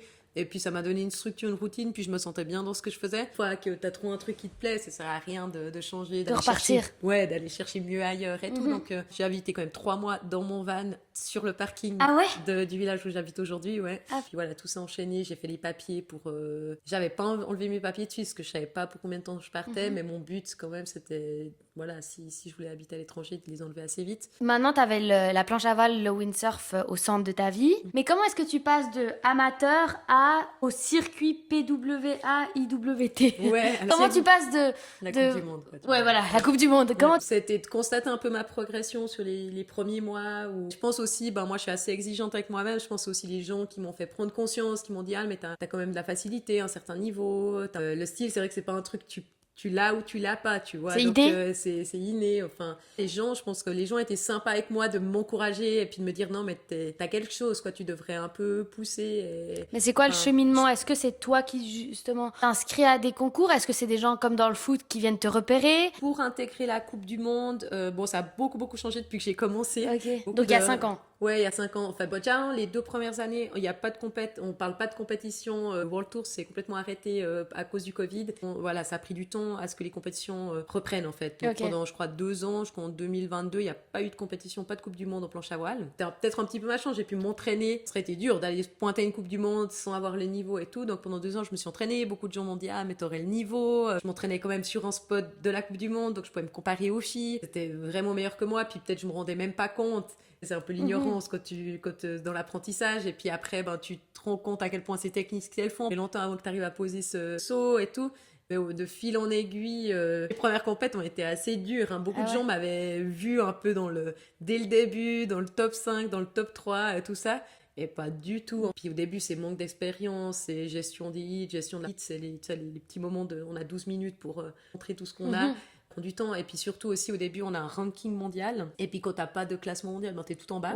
Faire simple, c'est comme Roger et Nadal, Federer et Nadal, ils se retrouvaient pas à Roland Garros au premier tour l'un contre l'autre, ils étaient en haut et en bas du tableau, comme ça t'allais bien, ils se retrouvent en finale, tu vois, ils s'auto-éliminaient pas, quoi, en quelque sorte. Et puis nous c'est la même chose, on est toutes classées, puis du coup la top 1 va aller contre la dernière, la numéro 2 va aller contre l'avant-dernière, comme les têtes de série qui sont pas les unes contre les autres, puis du coup il a fallu plusieurs années un peu construire mon ranking mondial, en fait, monter dans les... Au début, moi, je me tapais au premier tour tout le temps la première ou la deuxième mondiale. Et puis, du coup, je me faisais sortir de la compète, et tu t'es entraîné pendant 6 mois. C'est pas fair, non? C'est pas juste, non? C'est dur, mais c'est un peu comme ça. Mais tout le monde m'a dit, les 2-3 premières années sur la Coupe du Monde, c'est dur. En fait, tu vas monter les échelons. Tu vas pas abandonner, quoi. C'est comme dans le foot, t'as des gens qui viennent te repérer, ou c'est toi qui t'inscris à une compétition? Ouais, donc là, même pas de sponsor. Enfin, j'achetais mon matos, j'achetais du seconde main à d'autres pros, tout ça. Et puis, la deuxième année, quand vraiment je me suis dit, je vais faire toutes les épreuves de la Coupe du Monde, là j'avais demandé à une de marques, et puis il m'avait répondu. Il n'y a pas beaucoup d'argent dans la planche à voile, ça il faut pas, mais en plus ça descend et ça descend, donc c'est marrant. Quand j'étais moins connue, ça a été plus facile.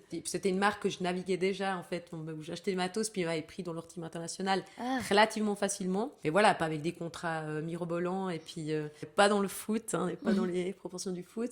Puis le tour a beaucoup changé, en fait. Quand j'ai commencé, il n'y avait que 2 épreuves. En fait, le tour avait été un peu détruit par le Covid. Plusieurs compétitions avaient plus l'argent, organisateurs avaient plus l'argent de réorganiser les compétitions. Et puis, quand ma deuxième année sur le tour, ça avait été un gros truc, parce qu'en fait, moi, j'étais devenue relativement forte aux Canaries, où je m'entraînais tout le temps. Mais par contre, il me manquait vachement d'expérience dans les autres spots du monde, en fait. Parce que la planche à voile, c'est vraiment un sport hyper complet. Avoir navigué, surfé à la fois en régular et en goofy. Puis j'ai mon pied droit en avant Moi, je en suis snowboard. régulière, je crois. Voilà, ouais. Il y a beaucoup plus de monde régulière. Moi, je snowboard avec le pied droit en avant. Mais en fait, en planche à voile, je vais surfer les vagues de temps en temps avec mon pied droit en avant et de temps en temps avec mon pied gauche. Ah, Pied t'es gauche. ambidex Tu dois être des jambes. ambidex, ouais. C'est hyper dur, tu vois. Tu dois rider des vagues de 5 mètres à l'envers, en quelque sorte. Et puis ça, ton cerveau, au début, il comprend pas trop. Et puis même tes muscles, ils comprennent ici pas trop. Et puis en plus, sauter des deux sens aussi. Donc, par exemple, au Canaries, je saute avec le pied gauche, je saute avec mon mauvais côté, en fait. Mais j'ai appris à sauter comme ça. Donc pour moi, c'est naturel. Puis maintenant, il y a 2-3 autres compétitions qui s'ouvrent avec plutôt l'autre côté. Puis je dois un peu réapprendre à sauter de l'autre sens. Puis même si en théorie, ce serait mon bon sens, moi, vu que ça fait 5 ans que je saute de l'autre sens, c'est hyper dur de réapprendre. Comment ça se passe si, par exemple, imaginons, moi, Anaëlle, je sais pas, je me retrouve une nouvelle passion de planche à voile. Enfin, je peux juste m'inscrire à ce genre de compétition mondiale ou justement c'est quelqu'un qui a dit de la compétition, elle, je la veux au World Cup. Alors, mettons, on commence à être pas mal de filles. Gentiment, il va y avoir des tours de qualification. En fait, toi, tu serais tout en bas du tableau. Tu devrais certainement passer un pré-round. Il y aurait que 2 places pour ce round. Vous seriez peut-être 10 filles. Puis il y aurait que 2 places pour intégrer le tableau principal. Et puis, mais quand moi, j'avais pu m'inscrire. J'avais quand même dû dire salut, je suis polycate. Je sais faire ça et si, mais pas trop ça. Non, mais il regarde un peu, puis il regarde un niveau minimum. Puis avant, c'était plus facile d'entrer. Puis moi, j'ai réussi à monter le classement général quand c'était plus facile. Maintenant, là, vraiment, on commence à être pas mal de filles. Et puis. Et sur Instagram, sur ta bio, c'est écrit que t'es 5e mondiale, mais sur Internet, j'ai vu 4e mondiale. Est-ce que tu sais pourquoi ou c'est juste une faute d'Internet? Non, cette année, je suis 5e au classement général. Donc, on a eu 5 Coupes du Monde. Ouais. C'est pas toi qui a update sur ta bio? Non, je suis pas 4e. J'ai fait des compètes où j'ai fait la finale, puis je suis finie 4e, là, notamment en Allemagne cette année, au Chili, tout ça, mais pas. À quel moment tu réalises que tu peux jouer avec les meilleurs? Voilà, tu te sens légitime de t'inscrire à ces compétitions, mis à part que tout le monde te disait t'as du potentiel. À quel moment tu t'es dit ok, je pars avec les meilleurs? Moi, j'ai tout le temps été hyper sportive. J'avais jamais vraiment fait de compétition, mais je crois pour éviter ce stress, hyper stressant quand même d'aller te mettre devant tout le monde, devant du public, devant des téléspectateurs, parce que c'est rediffusé, et de pas être sûr de ton niveau, de pas être sûr de pouvoir performer à ce moment-là. Je trouvais vraiment hyper inconfortable. Ouais, Par contre, je crois qu'au fond de moi, j'avais vraiment envie de me mesurer, puis de me prouver à moi-même que quand même, je croyais quand même en mes capacités. Tu vois, il faut quand même avoir confiance en toi pour te dire bon, oui, il y a un truc, je peux faire un truc, j'ai ma place et tout. Mais au début, j'avais pas de potes sur le tour. Tu vois, je connaissais personne. J'étais la seule Suissesse, donc tu peux même pas te maquiller avec les autres Suisses, puis te rester un peu t'aider. Un sentiment d'appartenance, que toutes les autres nationalités quand même sont plusieurs et tout. Et au début, c'était un peu rude. Les premières compètes, tu te sens pas trop légitime non plus. T'ont déjà vu passer, puis mais je veux dire, ils te prennent de haut dans ce sport ou pas forcément? Pas, il y a une bonne ambiance. Il y a quand même, c'est un sport, on n'est pas des. Mais quand même, c'est la compétition, on a envie de gagner. Enfin, moi, je suis très pote avec plein de filles sur le tour, mais quand on est sur l'eau, on est des compétitrices. Oui. On a tous envie de gagner. On s'est pas entraîné pour rien. Donc, des fois, je trouve rude. Des fois, je me dis quand même, c'est pas un monde. Je suis contente de retourner vers mes potes qui font pas de compète et puis d'avoir plus. Un peu dans les films très stéréotypes, mais est-ce que tu arrives dans cette compétition, t'es un peu justement la petite nouvelle, la petite Suisse, mais qui a beaucoup de potentiel, beaucoup de gens croient en elle. Est-ce que par exemple ceux du classement, ils te regardaient quand même un peu de haut en mode est-ce qu'elle fait la celle-là, ou tu t'es sentie directement un peu accueillie dans ce monde-là? Ouais. Ma toute première compète, si j'ai pas eu de vent, on n'avait pas fait de compète, c'était en France, donc c'était 10 jours, pas de vent, pas de compète. C'est la seule compète de ma vie où il y a vraiment pas eu de vent. Et c'était ta première? Ouais, première. Après, j'étais pas vraiment prête, donc tant mieux. Du coup, ma deuxième vraie première compète, ma première compète qui était l'année d'après, c'était dans le village où je m'entraînais, donc ça c'était cool parce qu'au moins je connaissais tout le monde, tout le village et tout. Après, au début, moi ce que j'ai trouvé, les gens étaient cool avec moi, mais plus après, tu vois, après coup, quand tu te rates un peu, les gens te disent ouais, mais tu sais que tout le monde avait peur de tomber contre toi, est-ce que toi t'es tombé du classement, mais en fait tu vas tomber contre une forte au début, puis après coup, je me rappelle une fille m'avait dit mais tu sais que personne n'a envie de tomber contre toi, enfin après, mais pour le coup, j'avais pas passé vraiment, je crois que j'avais passé un tour. C'était gratifiant quand même. C'était cool. Et ils te le disent après, par contre. Ils te le disent pas avant la compète. Ce que j'ai trouvé dur, j'ai trouvé un petit peu. Mes 2-3 premières années, c'est pas pour dire, ah, mais j'aurais mérité mieux, mais que quand t'as pas de nom, les juges. Ouais. C'est ça ma question, justement. À performance égale, ils vont faire passer celle qui connaissent, qui a Un machin. nom. Parce que Pauline, 30 ans, qui vient de Suisse, ils se disent, mais qu'est-ce qu'elle fout là? Perdue des manches, ou moi, je regarde pas trop en arrière. Mais des fois, certes, je sortais de l'eau. Moi, c'est ça, le plus dur les premières années, c'était ça. C'est quand je sors de l'eau, puis des gens viennent me voir, ils disent, t'aurais dû gagner. Ça, je trouve hyper injuste. Moi, l'injustice ou des trucs comme ça m'a beaucoup pesé. Puis maintenant, maintenant, j'ai moins. En fait, des fois, je trouve, et souvent cette année, ça s'est joué à 0,3 points. Donc, s'il suffit qu'un juge te mette un 4 à la place d'un 4,5, et puis qu'il ait mis un 4,25 à l'autre, ben, en fait, tu passes tout. pas le hit. Et, maintenant, je regarde vraiment plus les points. Au début, franchement, maintenant, avec du recul, je peux dire que de temps en temps, je trouvais, en plus, il y a que des juges espagnols. Donc, quand t'es contre une espagnole, tu sais que tu dois passer, parce qu'à performance égale, ils vont pas te faire passer toi. Ouais. La prochaine étape. Ouais. Puis il faut Je vraiment leur montrerai. arriver. Ouais, non, puis non, il faut même pas avoir envie de prouver aux gens, quoi, parce qu'en fait, tu te mets Intéressant. une pression supplémentaire. Faut vraiment juste avoir envie de te donner à fond pour toi-même, et puis tout ce qui est pas en ton pouvoir de contrôler, c'est pas ton problème, quoi. Ce passage de passionné à athlète mondial, 5e, je le reprécise, ça a changé quoi dans ta tête? Ou dans ta confiance Ouais, en toi? bah, la compétition, la Coupe du Monde, vu que c'est dur, ben, ça te fait alors moi j'étais déjà assez battue, je veux dire, mais ça te fait quand même grandir un peu sur plein d'aspects. Moi, je sais pas si je peux dire que j'ai beaucoup confiance en moi, parce que je pense pas avoir confiance ou avant j'avais peut-être pas tout le temps confiance en moi, mais le sport m'a toujours donné beaucoup de confiance. Enfin, le sport a toujours été j'étais à ma place, et puis j'avais confiance, tu vois. Donc ce que ça m'a apporté, c'est vraiment m'être trouvée, tu vois. En tant qu'ingénieur, je m'entendais très bien avec mes collègues et tout, mais j'étais pas comme eux. Tandis que maintenant, avec les filles avec qui je fais la Coupe du Monde, ben on disait ça l'autre jour, on est les mêmes, tu vois. J'ai des copines, elles ont 22 ans, mais en fait on a la même vie, en fait on se comprend. De passionné à athlète, est-ce que, ou peut-être même pas Ouais. du tout dans cette optique-là, mais est-ce que ça t'a permis de gagner en légitimité, en crédibilité, ou c'est plus profond que ça et juste ça t'a permis de te sentir à ta place? Ouais, moi je suis pas trop à me dire il y a des gens qui me, tu vois, moi j'ai vraiment l'impression d'être pas du tout connue. Après mon niveau, j'avoue, enfin le niveau sur certains spots, j'aime bien comment je navigue, tu vois, je suis assez pense fière. quand même. Non, mais il y a d'autres où tu vois, là je rentre de 2 mois à Hawaï, pas du tout comment je navigue à Hawaï, j'ai pas encore un bon niveau, mais parce que Hawaï c'est un spot difficile et il faut y aller au moins 15 ans pour être à l'intérieur de moi.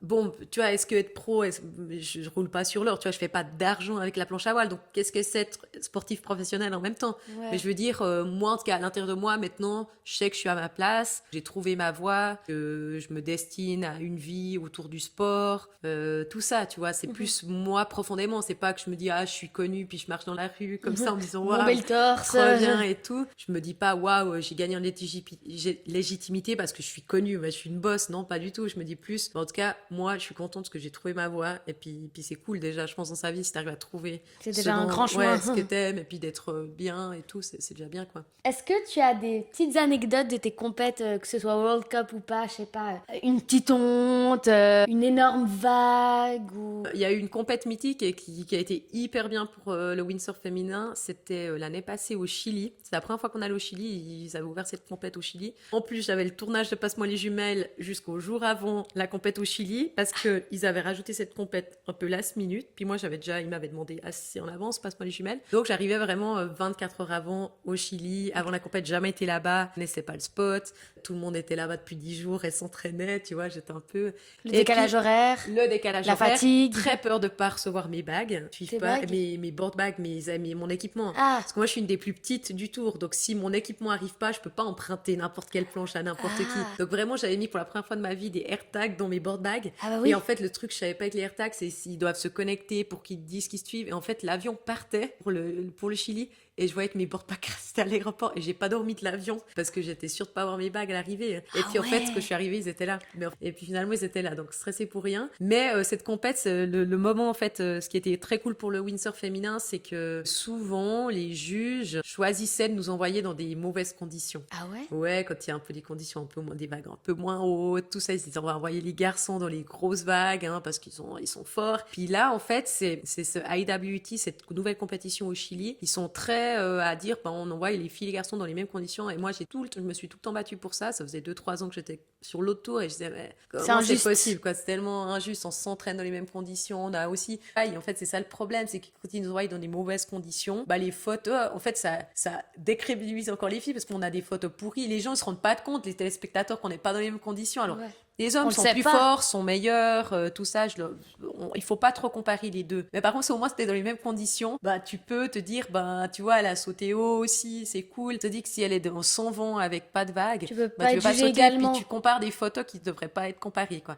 Après le niveau chez les garçons, et on est les premiers à le reconnaître. Là, on est en train de faire un épisode là-dessus. Puis même les garçons, on dit des trucs super cool sur les filles, en disant, bah en fait, elles auront jamais autant de muscles que nous. Et en fait, c'est un sport tellement physique qu'avec moins de muscles, bah je sais même pas comment elles font des fois pour tenir, réussir à naviguer dans ces conditions. Et puis là, bon voilà, je me perds, mais c'était un peu pour thématiser le sport féminin. Au Chili, bah en plus c'était trop bien, c'était ma première fois que j'atteignais la finale, demi-finale, je passe, je me qualifie pour la finale, incroyable. Et en fait, on attendait des grosses vagues depuis longtemps. Et en fait, juste avant, Grosse en fait, vague en windsurf, c'est en grosse combien? vague, ouais, c'est 4-5 mètres. Ah ouais. C'est grosse vague. En fait, non, c'est pas vrai. Je passe le quart de finale et c'était le final day, c'était le jour où il allait avoir les semi-finales et les finales. Pour le coup, les garçons font les deux demi-finales. Ils annonçaient des grosses vagues ce jour-là, mais c'était pas encore arrivé. Et en fait, les filles, on sort. La première demi-finale, moi j'étais dans la deuxième. Et là, tout coup, il y a des énormes sets qui arrivent. Mais tout le monde était sur la plage en mode 7, plein de sets, c'est-à-dire vagues. des vagues, ouais, plusieurs vagues qui suivent, Les puis unes après vraiment les l'autre. vagues qu'on grossit d'un coup, tu sais, c'est souvent comme ça un peu l'océan. Et vraiment, c'était mythique que ça arrive pour les demi-finales filles et tout le monde sur la plage. Moi, je me rappelle, j'étais en train de partir de la plage, j'étais dans la deuxième demi-finale et on s'est retrouvés dans l'eau. J'étais à côté d'une copine, j'en ai attendu longtemps pour pouvoir finalement sortir parce qu'il y avait des gros vagues qui suivaient.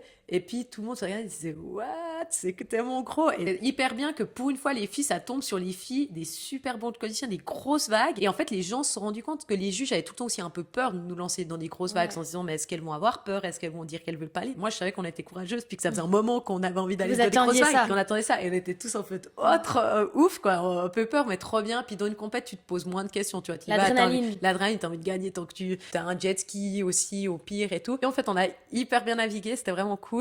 Moi, j'ai même réussi à me qualifier pour la finale. Et puis ça a un peu lancé c'était il y a le début de l'année passée. Puis ça a un peu lancé ce truc, ah ouais, bah elles ont vraiment mettre un bon niveau, puis faut arrêter un peu de les mettre dans des mauvaises les conditions, quoi. sous-estimer. Ouais. Passons à la partie un peu plus performance, comparaison et mentale. Tu dis aussi dans tes interviews avoir suivi les femmes du circuit depuis des années, toi. Mais pendant 10 ans, t'osais même pas y croire ou t'osais même pas rêver de ça. Mais qu'est-ce qui te paraissait impossible à l'époque? Ouais, c'est vrai qu'entre 16 et 26, j'ai un peu lâché la planche, hein. Comme je disais, j'étais aux études, j'avais pas de voiture, pas trop d'argent. Enfin voilà, j'en ai un peu marre d'attendre le vent en Suisse. Bah, toutes, elles avaient grandi avec l'océan, tu vois, elles avaient des familles qui faisaient de la planche à voile. Moi, j'ai pas ça non plus. Et en plus, en retard, en quelque sorte, j'étais vieille. Donc, pour moi, enfin, plus j'attendais, plus j'étais vieille. Où je suis aujourd'hui, c'est vrai que même avec toute mon imagination, j'aurais pas pu l'imaginer, quoi. Ouais, puis là, je vois qu'il y a une Suissesse qui s'est lancée cette année sur la Coupe du Monde. Elle a 27, puis on parlait pas, elle était à Hawaï avec moi. Puis moi, maintenant, je peux lui dire, enfin, elle était un peu, ouais, je suis aussi vieille et tout. J'étais, mais t'es plus jeune que moi, t'es douée. Par contre, faut persévérer. Je lui ai avoué que mes premières années, c'était vraiment pas facile. Elle me disait, ah, ok. Donc voilà, j'espère que je l'ai montré qu'avec, en bossant régulièrement, en t'entraînant régulièrement. Par contre, faut être intelligent, faut choisir le bon endroit où tu peux t'entraîner, faut pouvoir habiter à l'étranger, il faut descendre les coûts de la vie, comme ça, tu dois pas bosser à 100% à côté. Si tu veux progresser dans le sport, faut t'y mettre à fond, quoi. C'est la régularité qui paye. La quoi. régularité. Régularité. On parle souvent de comparaison saine. Tu dis, je ne serai peut-être jamais meilleure qu'elle, mais ça me donne un cap à devoir franchir. Mais comment tu fais pour que la comparaison ne te détruise pas, justement? Je pense que j'ai des périodes où je me compare pas mal et je vois que c'est assez destructif et du coup j'arrête, quoi. J'ai un temps, j'avais arrêté de suivre les autres filles sur les réseaux sociaux. Vraiment pour juste me dire comme ça je fais mon truc et ça a vachement aidé en fait. Au bout d'un moment je me disais mais en fait je me compare puis en fait tu vois que le côté les trucs les gens réussissent, pas toutes les galères, quoi, sur les réseaux sociaux. Donc mais je me suis dit si moi ça me fait du mal, enfin j'arrête. Donc non, c'est pas facile mais parce que tu disais justement dans tes interviews que tu te comparais, mais pour justement c'était plus, même si tu savais peut-être que tu allais peut-être pas dépasser son niveau, tu savais quel objectif ouais. tu voulais avoir. Mais là, je me compare. Des fois, moi, je suis très amie avec les deux plus grandes championnes du monde en planche à voile, tu vois, parce qu'elles ont mon âge. Enfin, du coup, on connecte bien. Moi, je vais pas être championne du monde. Enfin, il y a aucune chance, je peux le dire devant la caméra, je ne serai pas championne du monde. Enfin, et il y a 5 ans, peut-être, on disait, je serai jamais 5e du monde. Ouais, il y a voilà, 5 je suis ans, arrivée non 5e. Donc c'est possible que tu arrives première, non? Ouais, alors non, parce que je vois le niveau que les filles, certaines ont, les moyens qu'elles ont, l'âge, enfin l'expérience, certaines très jeunes, tu vois, je veux dire, qui poussent vraiment fort, et puis quand t'es jeune, t'apprends vraiment plus vite, plus anciennes, qui ont 20 ans d'expérience derrière elles, et puis qui ont déjà tous les moves, et puis qui peuvent en 10 secondes te détruire parce qu'elles passent un truc que toi, qui il va te falloir encore 5 ans pour l'apprendre. Donc moi, je serai jamais championne du monde. Donc ce qui est assez cool, c'est quand t'es pote avec ce genre de filles, enfin, il faut juste être rationnel, quoi. Tu te dis, ah ben voilà, ça te motive, tu te dis, ben ça serait cool. Tu vois, surtout que des fois, elle me dit, mais toi, les takas, je suis sûre que tu peux les passer. Taka, c'est des vagues ou C'est c'est des des 360, 360 dans la vague. Puis pour le coup, ça fait un moment que Daïda Moreno me dit, moi je suis sûre que tu as le style vraiment pour faire des takas. T'as ce style puis j'ai essayé, puis j'ai réussi. Mais parce que j'aurais jamais pensé que je pourrais faire des takas un jour dans ma vie. Donc en fait, c'est cool de naviguer avec des vraiment toutes fortes, mais peut-être qu'il faut savoir un peu, voilà, d'où tu viens, et puis qu'elles ont une autre vie, quoi. Elles ont grandi dans le monde de la planche à voile, elles naviguent depuis qu'elles ont 14 ans de manière quotidienne, Régulière. et puis elles ont grandi avec l'océan et tout. Puis toi, tu débarques quand t'as 30 ans, et puis t'essayes d'atteindre leur niveau, c'est déjà fou pour toi. Ouais, c'est déjà cool, quoi. Ton physio te disait C'est dans elle, sa c'est Daïda, en Ah, fait, ma physio. Ah, ok. Plus tu stresses, moins tu as d'énergie. Ce qui paraît logique, enfin, c'est du bon sens. Toi, est-ce que tu as des rituels pour tout ce qui est stress? Comment tu gères ton stress? Alors moi, je suis quand même quelqu'un d'assez anxieux, stressé. En tout cas, j'aime bien faire. Un pote hier me disait, toi, tu te mets pas de pression. Enfin, t'as déjà tout, t'as réussi, t'as un job, t'as rien à prouver à personne. Je lui disais, mais moi, je me mets une chier de pression. Moi, je me mets énormément de pression. Il me dit, ah, mais toi, t'as rien à perdre, t'as rien à prouver. Je disais, mais oui, justement, j'ai tout lâché en Suisse, donc je fais pas ça pour enfiler des perles. Enfin, je veux dire, j'ai envie de bien faire, de réussir. Chaque Mais pour compète, elle est toi-même? importante. Ouais, pour moi-même, ouais, j'ai plus trop. Peut-être qu'au début, je voulais un peu prouver des trucs et tout, en tout cas, justifier le fait que j'ai tout lâché. Maintenant, c'est que pour moi. Alors vraiment. T'es aligné avec tes choix. Ouais, maintenant c'est vraiment pour moi. Enfin, je suis contente pour moi si je performe, puis je suis déçue pour moi si je performe pas. Mais je veux dire, Ouais, niveau stress, comment niveau tu gères stress, ça? mettons, ouais, j'avais bossé il y a 3, ça m'avait bien aidé. J'avais bossé il y a 3 ans avec mais même encore chaque année, je fais 2-3 séances avec lui. Et c'est un pote à moi qui est préparateur mental. Il m'avait donné un peu 2-3 techniques d'hypnose. Et Pour puis, faire soi-même? Ouais, à faire soi-même des rituels. Et puis maintenant, j'ai vraiment mon truc le matin d'une compète quand je sais que ça va être. Parce que nous, c'est ça le truc, c'est que nos compètes durent 10 jours et on sait pas, on va naviguer qu'un jour et demi de compète, mais on sait pas quand et tout. Donc en fait, tu regardes un peu la prévision, mais il y a des jours où on reste toutes les 30 minutes, ils nous disent oui, non et tout. Donc il faut Être savoir sur le rester qui-vive et puis sur le rester... qui-vive, mais quand même rester un peu calme parce que sinon tu te bouffes. C'est pour ça qu'elle me disait aussi, moi je suis assez stressée. Puis moi souvent les compètes, je les finis un peu lessivées à la fin de à la fin des 10 jours mentalement, parce que quand même pendant 10 jours t'étais un peu sur le qui-vive. Maintenant j'ai un peu les matins de compète, j'ai un peu ma routine puis qui me met un peu dans ma bulle.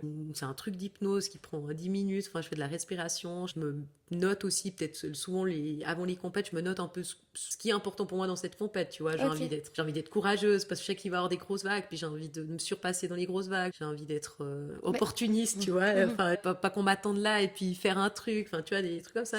Puis, Mais du coup, t'es à fond dans le développement personnel ou c'est pas considéré comme du développement personnel? Ouais, je suis à fond dans le développement personnel le jour de la compète.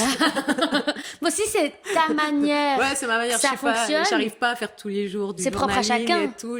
Juste pour les compètes, vraiment, je me mets bien dans ma bulle. Enfin, je le prends hyper au sérieux et tout. Mais après, je fais pas ça toute l'année. Je vais pas mentir.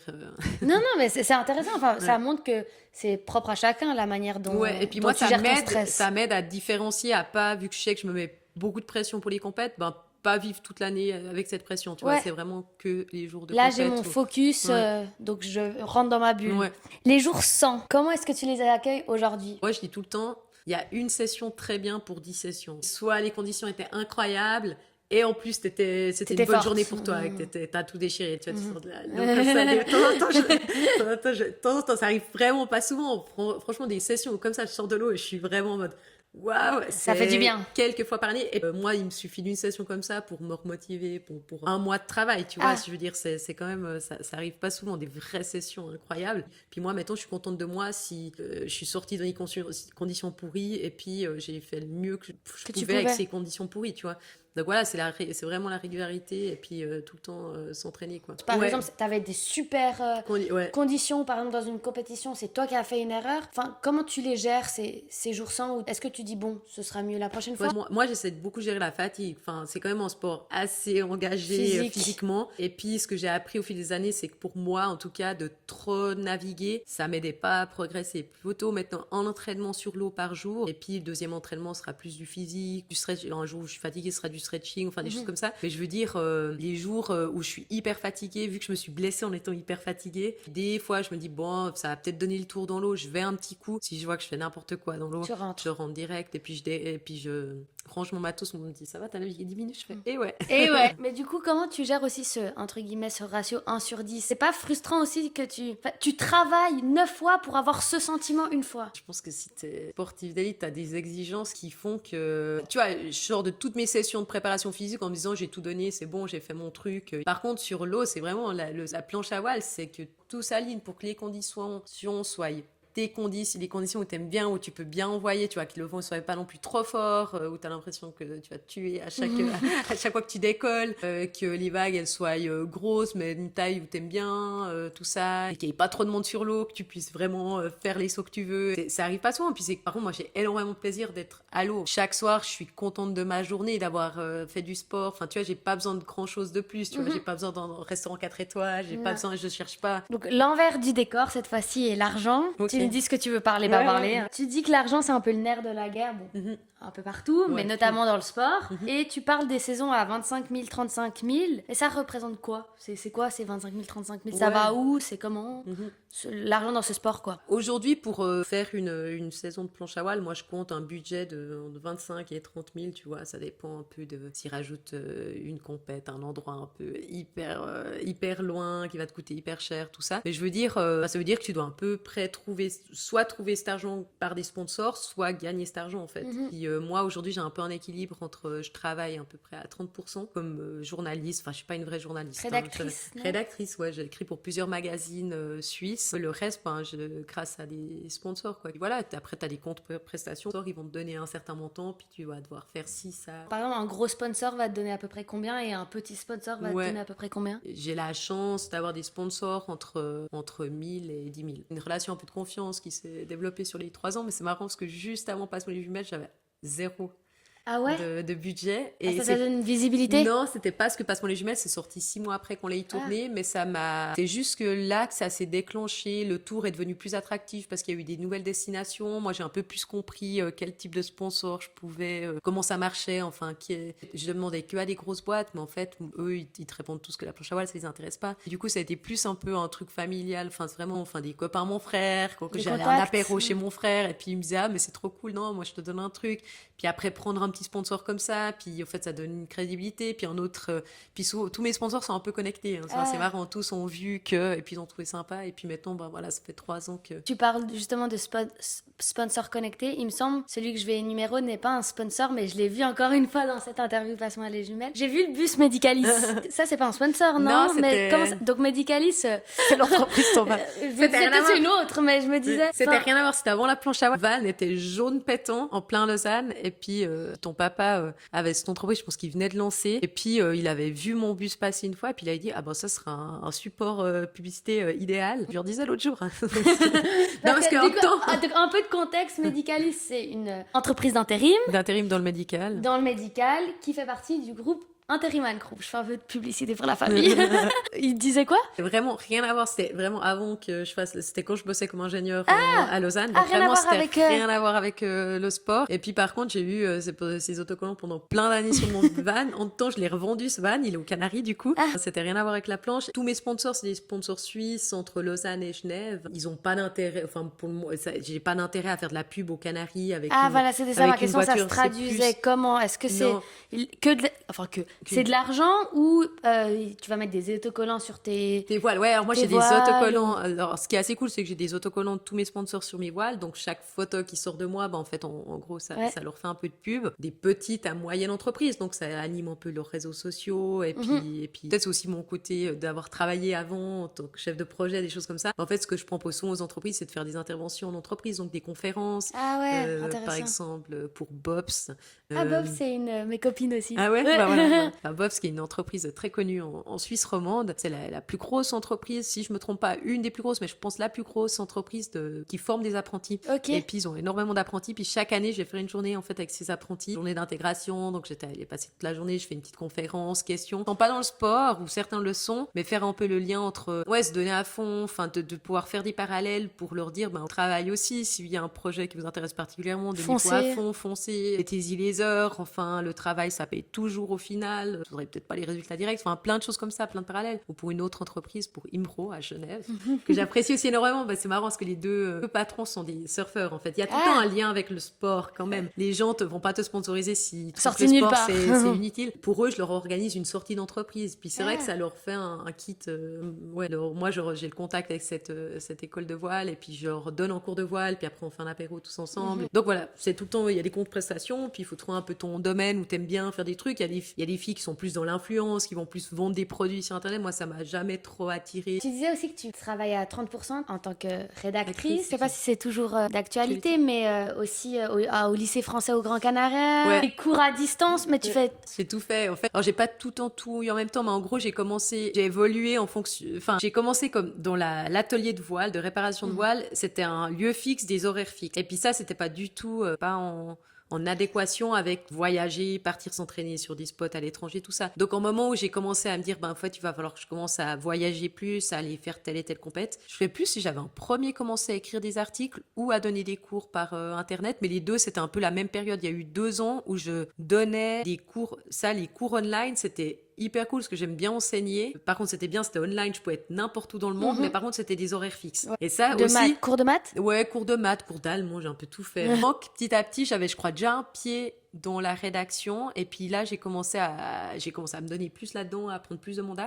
C'est idéal parce que pour moi c'est un ordi, un téléphone, je fais un téléphone puis après je peux bosser, enfin j'ai pas d'horaire ni j'ai des délais donc faut être organisé, faut respecter les délais. Enfin, mettons que je fais plus que ça. Puis les cours prof au lycée français, c'est juste que voilà, il y a un lycée français aux Canaries puis de temps en temps ils ont besoin d'une remplaçante, mais je l'ai pas refait depuis. Du coup les sponsors ça te permet de payer ta saison, mais t'as dit qu'avec ce sport tu peux pas énormément gagner, mais que t'as que c'est déjà énorme je trouve avec tout ce que tu fais, mais qu'un travail à 30% à côté. Donc comment tu te nourris Ouais. En fait j'ai dû m'expatrier aux Canaries, mais en fait je pourrais pas vivre en Suisse avec ce budget, mais le budget que j'ai entre ce que je gagne en tant que rédactrice et puis ce que me donnent les sponsors, où je veux en venir, c'est est-ce que c'est les 30% qui te permettent de payer ta vie? Je pense que je sais que sans ces 30%, en gros pure planche à voile, vraiment les billets d'avion, tout ça, j'arrive à payer avec mes sponsors. Par contre, le job de journaliste me permet de vivre à l'année. Enfin, je veux dire, vivre, c'est aussi ça l'intérêt d'habiter aux Canaries. J'arrive à vivre pour pas trop cher. Donc, j'ai réussi en 4 ans, ce qui est pas facile. Et je pense que je suis une des seules chez les filles en planche à voile, le pur planche à voile, à réussir à le payer avec mes sponsors. Je gagne à peu près la moitié, le tout ensemble, entre mes sponsors et puis ce que je bosse. Je gagne à peu près la moitié que quand je travaillais en Suisse. Mais par contre, j'ai un peu une vie de rêve où je vois, tu vois, là, j'ai passé cette année 2 mois à Hawaï, 2 mois, 1 mois et demi au Chili. Tu te rends compte que je suis vieille. Donc on est encore dans le thème, l'envers du décor, l'argent et la réalité. Et la dernière question c'est... je vais lire la question.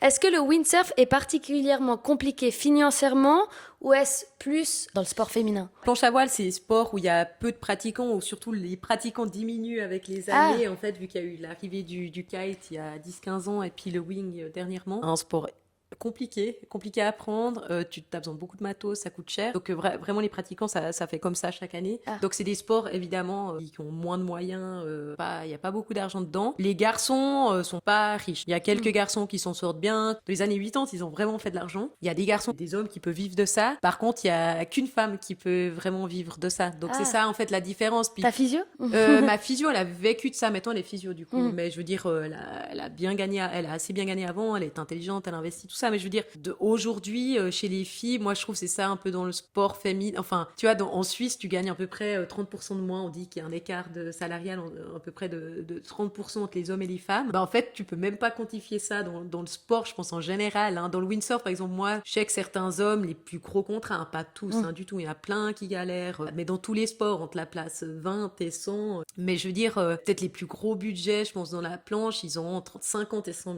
000. Très large. Mais chez les filles, des fois, sur certaines marques, si le numéro 1 de cette marque-là, il va gagner 50 000, la fille, elle aura 0 sûrement. Elle aura pas de budget, elle aura peut-être une grande partie du matos, tout le matos gratuit, une grande partie du matos gratuit. Mais tu vois, tu peux même pas. Du coup, peut-être qu'elle va même dépenser un peu d'argent pour acheter du matos dans cette marque. Donc, elle sera peut-être, je sais pas, moins 5 000. Donc, comment tu compares un moins 5 000 avec un 50 000? 50 000 et 100 000. Donc, en fait, tu peux même pas, le ratio, je sais pas, tu peux même pas faire un 30%. Tu te dis, c'est un moins 5.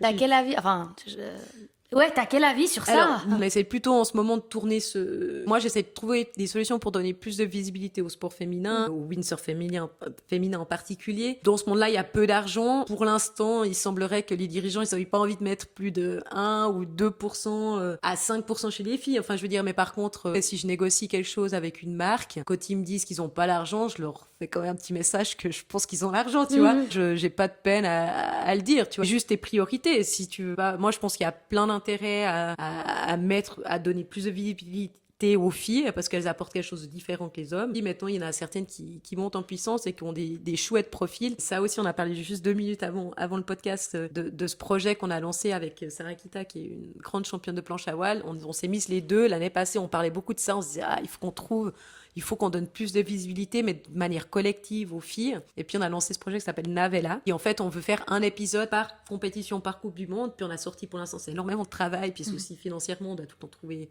des partenaires, des sponsors, tout ça. C'est aussi. des monteurs. On travaille avec le meilleur en planche à voile. Donc, c'est vraiment chouette. Là, c'est pour ça qu'il ne faut pas être négatif. Parce que Rafa Soulard, qui est le meilleur dans plein de vidéastes, dans le monde de la planche, mais dans le monde dans plein de trucs, on lui a parlé du projet. Il était à fond, évidemment, et je vous soutiens. Et ça pourra pas être ma priorité cette année parce que il faut que je me finance. Et quand même, je veux dire, mais je dois me financer, je dois faire vivre ma famille. J'ai investi un temps fou pour venir nous filmer pendant 1 mois avant la compète au Grande Carrière. Donc il y a plein de trucs aussi hyper cool. Après, c'est nous aussi qui mettons énormément de temps, d'énergie et d'heures bénévoles pour faire monter ce projet. Et je veux dire, là, on a que sorti le premier épisode du Chili, de la compète au Chili, qui est sur YouTube sous Navella compétition World Cup Chili. On est en train de travailler. Hier soir, j'ai reçu le premier jet de l'épisode du 2e épisode sur Grande Canaria. Et puis le Chili, c'était un petit peu on l'a fait nous-mêmes en fait, on a filmé nous-mêmes, même des trucs avec le téléphone et tout, puis c'est Rafa qui l'a monté. Mais par contre Grande Canarie, Rafa il est venu pendant 6 semaines nous filmer, c'est un truc quand même fou. On avait beaucoup trop de rush et tout, on avait 20 heures d'interview, il a fallu écrire un script de 15 pages, comment on voulait faire l'épisode. Et justement, l'épisode, c'est vraiment sur la différence entre les hommes et les femmes. Je trouve très cool qu'on a fait, c'est qu'on a interviewé des hommes, le top 5, on leur a dit, mais pourquoi il y a cette différence, pourquoi on est moins soutenu, pourquoi on est moins forte, pour ça. Et puis, c'est hyper cool d'entendre de la voix des hommes, tu vois, de dire que des hommes qui disent, mais en fait, les filles, celles qui sont là, elles doivent tellement mettre du leur pour être où elles sont encore plus investies dans leur carrière que les garçons. Il y a un autre qui dit en fait les filles elles pourront jamais égaler la force physique qu'un homme a parce que c'est physiologique, ouais, t'as raison. Par contre certaines du coup elles ont comblé ça avec une meilleure technique que la plupart des hommes. Moi j'ai l'impression que c'est le genre de projet qui va, j'espère à terme, donner de la lumière aux filles, et si la jeune génération elle peut plus ou moins en tout cas vivre moins galérer que nous, avoir 3 jobs en parallèle et puis avoir discuter avec des marques puis qui te proposent des mini contrats, puis tu dis non, enfin je vais pas signer pour ça, autant payer mon matos puis pas être dépendante d'une marque en tant qu'à faire, tant mieux. Du coup maintenant passons à la dernière question avant un peu la conclusion. En tant que sportive de haut niveau, à quoi ressemble ta vie? Est-ce que tu es très stricte sur la nourriture, sur les entraînements physiques autres que dans l'eau? Là, par exemple, je t'ai proposé des falafels avant. T'étais pas... Je sais pas si j'arrive à manger proprement. Mais pour dire, est-ce que tu es vraiment à fond sur je peux manger ci, je peux pas manger ça? Comment est-ce que je mange ça? Est-ce que tu pèses tes aliments? Tes sessions de sport, comment ça se passe? Enfin, cette vie-là. Non, c'est un petit sport. Moi, j'ai pas de nutritionniste qui me suit. De temps en temps, tu vois, je suis sur quelqu'un pour comprendre mieux un aspect, mais je veux dire, j'ai pas d'entraîneur qui me suit à l'année, tout ça. Non, je vis normalement, j'essaie de bien manger, mais en fait, au final, quand tu fais du sport, tu manges forcément bien parce que tu as envie de pouvoir... C'est ton rythme de vie. Ouais, puis t'as envie de pouvoir faire ton sport. Enfin, je veux dire, moi, j'ai jamais pesé mes aliments, j'ai pas beaucoup de notions de nutrition. Moi, je mangeais presque pas de viande à l'époque. J'essaie de manger un petit peu plus, mais vraiment pas. Les gens... tu manges que des légumes, mais je veux dire, je mange... Par contre, j'ai appris à m'écouter, puis à savoir ce que c'est normal pour pouvoir bien m'entraîner, tu vois. Et du coup, c'est quoi? C'est ni trop manger, ni pas assez, en fait, parce que si tu manges trop, c'est vraiment horrible. Et puis, si tu manges pas assez, en fait, t'as pas assez d'énergie. T'as pas assez d'énergie. Donc, en parlant de ça, je vais prendre un falafel. La nourriture, c'est plus, pour moi, c'est un carburant. Il faut bien bien te nourrir pour pouvoir bien performer en fait. Pas assez. Mais est-ce que c'est un tu peu- te laisses manger du fast-food? Oui. Bon, alors, je suis pas méga Est-ce que intéressée par. Je vais pas souvent manger du McDo, mais je veux dire, je fais aussi la fête avec mes potes. Enfin, je veux dire, de temps en temps, il faut profiter de la vie. Hein. Enfin, Faut déconnecter. ouais, il faut déconnecter. Puis il y a des périodes qui sont mieux pour déconnecter que d'autres. C'est quoi, par exemple, ton prep meal avant une compétition? Est-ce que t'as un peu un repas fétiche? Enfin, je mange beaucoup de pancakes à la banane le matin. En fait, j'avoue que quand t'es stressé, c'est assez dur. Des fois, c'est assez dur de manger. Donc, je fais vraiment, pour les compètes, c'est le seul moment où je me dis vraiment, qu'est-ce que t'es sûr d'arriver à manger? Faire ça un peu, Pas que genre, tu gères tout. ouais, tu gères tout. C'est poulet, genre cuit comme ça, vite fait, pâtes blanches. Enfin, vraiment, des fois, c'est plus. Puis être sûr de pas manquer, par contre. Tu as vraiment. Des fois, les journées sont hyper longues. Donc, d'avoir plein de trucs dans la voiture pour, au cas où, manger du snacks, banana bread, vite fait, comme ça. Et puis niveau sport, est-ce que t'as une... Ouais, ton hygiène de vie, elle ressemble à quoi? En tant que très haute sportive. Essayer de bien dormir, bien manger. Si, pour moi aussi, un truc que j'ai appris, c'est que mettre le sport en priorité, parce que quand tu te dis, ah, j'irai m'entraîner ce soir à la fin de la journée, puis avant, je vais faire ci, ça, puis voir tel et tout. Non, en fait, t'es Tu crevé switches et tu mets le Ouais, sport. le sport le matin. Et peut-être j'irai voir si... Alors, je bosse le matin. Souvent, j'essaye de bosser le matin. C'est vraiment le moment où j'aime bien boire mon café, bosser sur l'ordi 2-3 heures. Moi, je bosse tous les jours de l'année, presque. Quelques heures sur l'ordi. Et puis, après, je vais souvent m'entraîner le matin, physiquement. T'as un coach? Ouais, je m'entraîne tout le temps, vu que je fais tellement de trucs seule. En fait, en soi, je m'entraîne. Quand je suis sur l'eau, je navigue tout le temps seule. Donc, vraiment, la condition physique, je fais tout le temps avec presque tout le temps des coachs. Ouais, soit j'ai un coach qui me suit perso ou soit quand j'arrive pas à trouver un moment avec lui, je vais dans un centre, faire une sorte de crossfit, juste pas être toute seule, quoi. Mais t'as des plannings très spécifiques? Non, en mode, en fait, pour l'instant... Tu dois atteindre cet objectif, mais autre que dans l'eau, je dis. Ouais. Non, alors, en fait, au fil de ma carrière, là, je m'améliore dans chaque domaine. Donc, un de mes objectifs l'année prochaine, c'est un peu mieux gérer ma préparation physique. Alors, préparation physique, c'est en début de saison. Ça, je pense que je la gère bien. Je suis chez moi, à Pozo. Je m'entraîne entre 3 et 5 fois par semaine. Dépend, moi j'aime bien faire d'autres sports aussi, donc tu vois, je cours pas mal. Donc voilà, préparation physique purement gym, crossfit, c'est 3 et 5 fois par semaine. Ça, je suis bien les premiers mois. Puis après, quand la saison de vent commence à arriver, puis qu'on commence à naviguer tous les jours, les planches, les bruits de surf, on est un peu trop addict à notre sport et je pense qu'on navigue trop et on s'entraîne plus assez en salle. Donc essayer de plus trouver un rythme ou vraiment faire des plus petites sessions sur l'eau et puis vraiment garder le rythme, de pas être trop crevé pour aller à la salle et tout. Et puis après, le plus dur encore, ça c'est l'autre étape, c'est quand tu voyages, de garder encore chaque fois que tu arrives dans une destination, assidu, trouver, peut-être avoir quelqu'un qui me suit à l'année, qui me donne des programmes d'entraînement et tout. Puis quand on voyage, d'aller m'inscrire chaque fois dans une différente salle, une salle de gym, et puis d'aller faire mes trucs. Puis après les compètes, c'est assez dur, comme je te disais, c'est 10 jours, on sait pas quand on va, donc il faut rester en forme, mais pas non plus être fatigué le jour J, donc c'est pas facile à gérer, mais en fait moi je suis vraiment sportive, j'ai besoin de faire un peu de sport tous les jours. Donc, en fait, au final, je vais courir. Tous les jours. Donc, Presque t'as tous les dit jours. 3-5 fois un peu à la salle. Ouais. Et puis, mais sinon, est-ce que tu es tous les jours dans l'eau? Quand il y a du vent, en fait, ça dépend. Alors, moi, j'essaie quand même de suivre les saisons et le vent en fonction d'où je suis. Il y a des fois des jours où il n'y a pas de conditions, puis ça sert à rien d'aller à l'eau, quoi. Donc, mais est-ce que tu dis, ok, alors là, si je peux pas faire ça, je vais faire un autre sport? Ouais, en général. Ouais. Est-ce que tu as des journées où... J'ai un jour, les Canaries, c'est l'endroit le plus intense où naviguer aux Canaries, c'est le plus intense où j'habite. C'est vraiment, il y a tellement de vent, il faut vraiment être à fond, tout ça. Donc, aux Canaries, par rapport aux muscles et tout, j'avais parlé une fois avec un physio, il me disait, qui était aussi pro planche à voile, mais qui était physio, et il me disait, c'est tellement horrible. Il me dit, il faudrait au moins faire 2 jours de pause par semaine pour que tes muscles complètement se régénèrent, machin et tout. En général, je fais un jour de pause, je regarde un peu quand ça a l'air pourri, un peu tout ça, et je fais vraiment un jour où je fais pas de sport.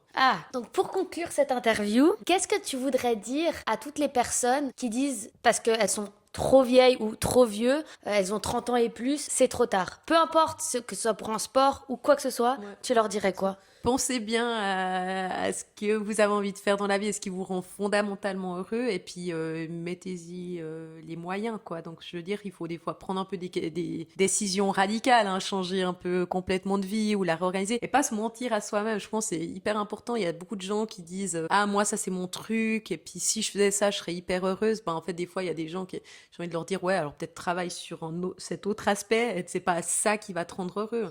Mais je pense que le rythme de vie qu'on veut, la qualité de vie, tout ça, il faut bien y réfléchir, quoi. Mais est-ce que toi, ton motto un peu, c'est jamais trop tard, ou quand même, des fois, faut être réaliste? Moi, j'ai eu 35 ans cette année. Je pense que le cap des 35 ans en tant que femme, il est pas facile, hein.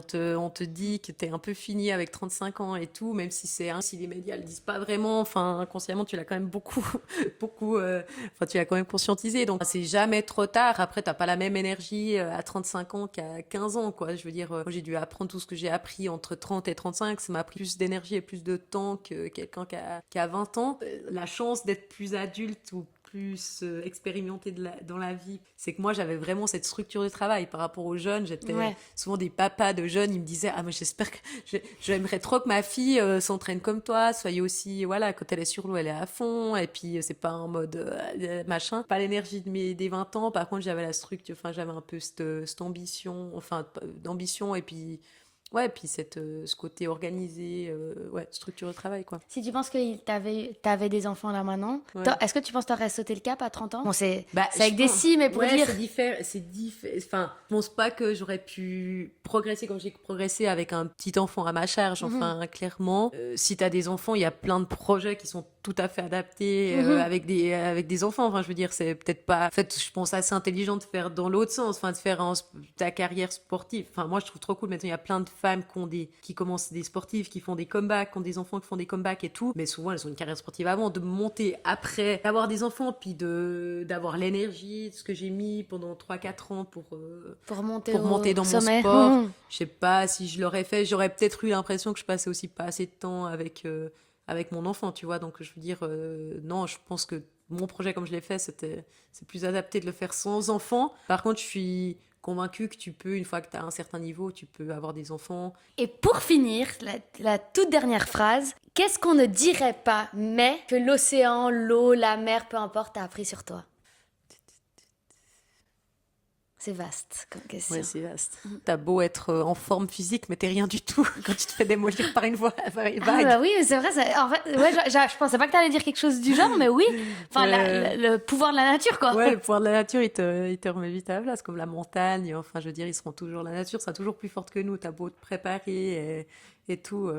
Donc quelque chose comme ça, ou bien, je sais pas, un autre truc un peu plus con, mais des fois, quand je suis j'ai une mauvaise journée, parce que ça arrive en fait au final, et puis de se reconnecter à des petits moments, tu vois, de regarder, de te dire mais purée, je suis sur une planche à voile au milieu de l'océan, puis il y a un avion, non, il y a un oiseau qui passe, et puis de regarder cet oiseau, puis de dire en fait j'ai de la chance de pouvoir vivre ce moment, quoi.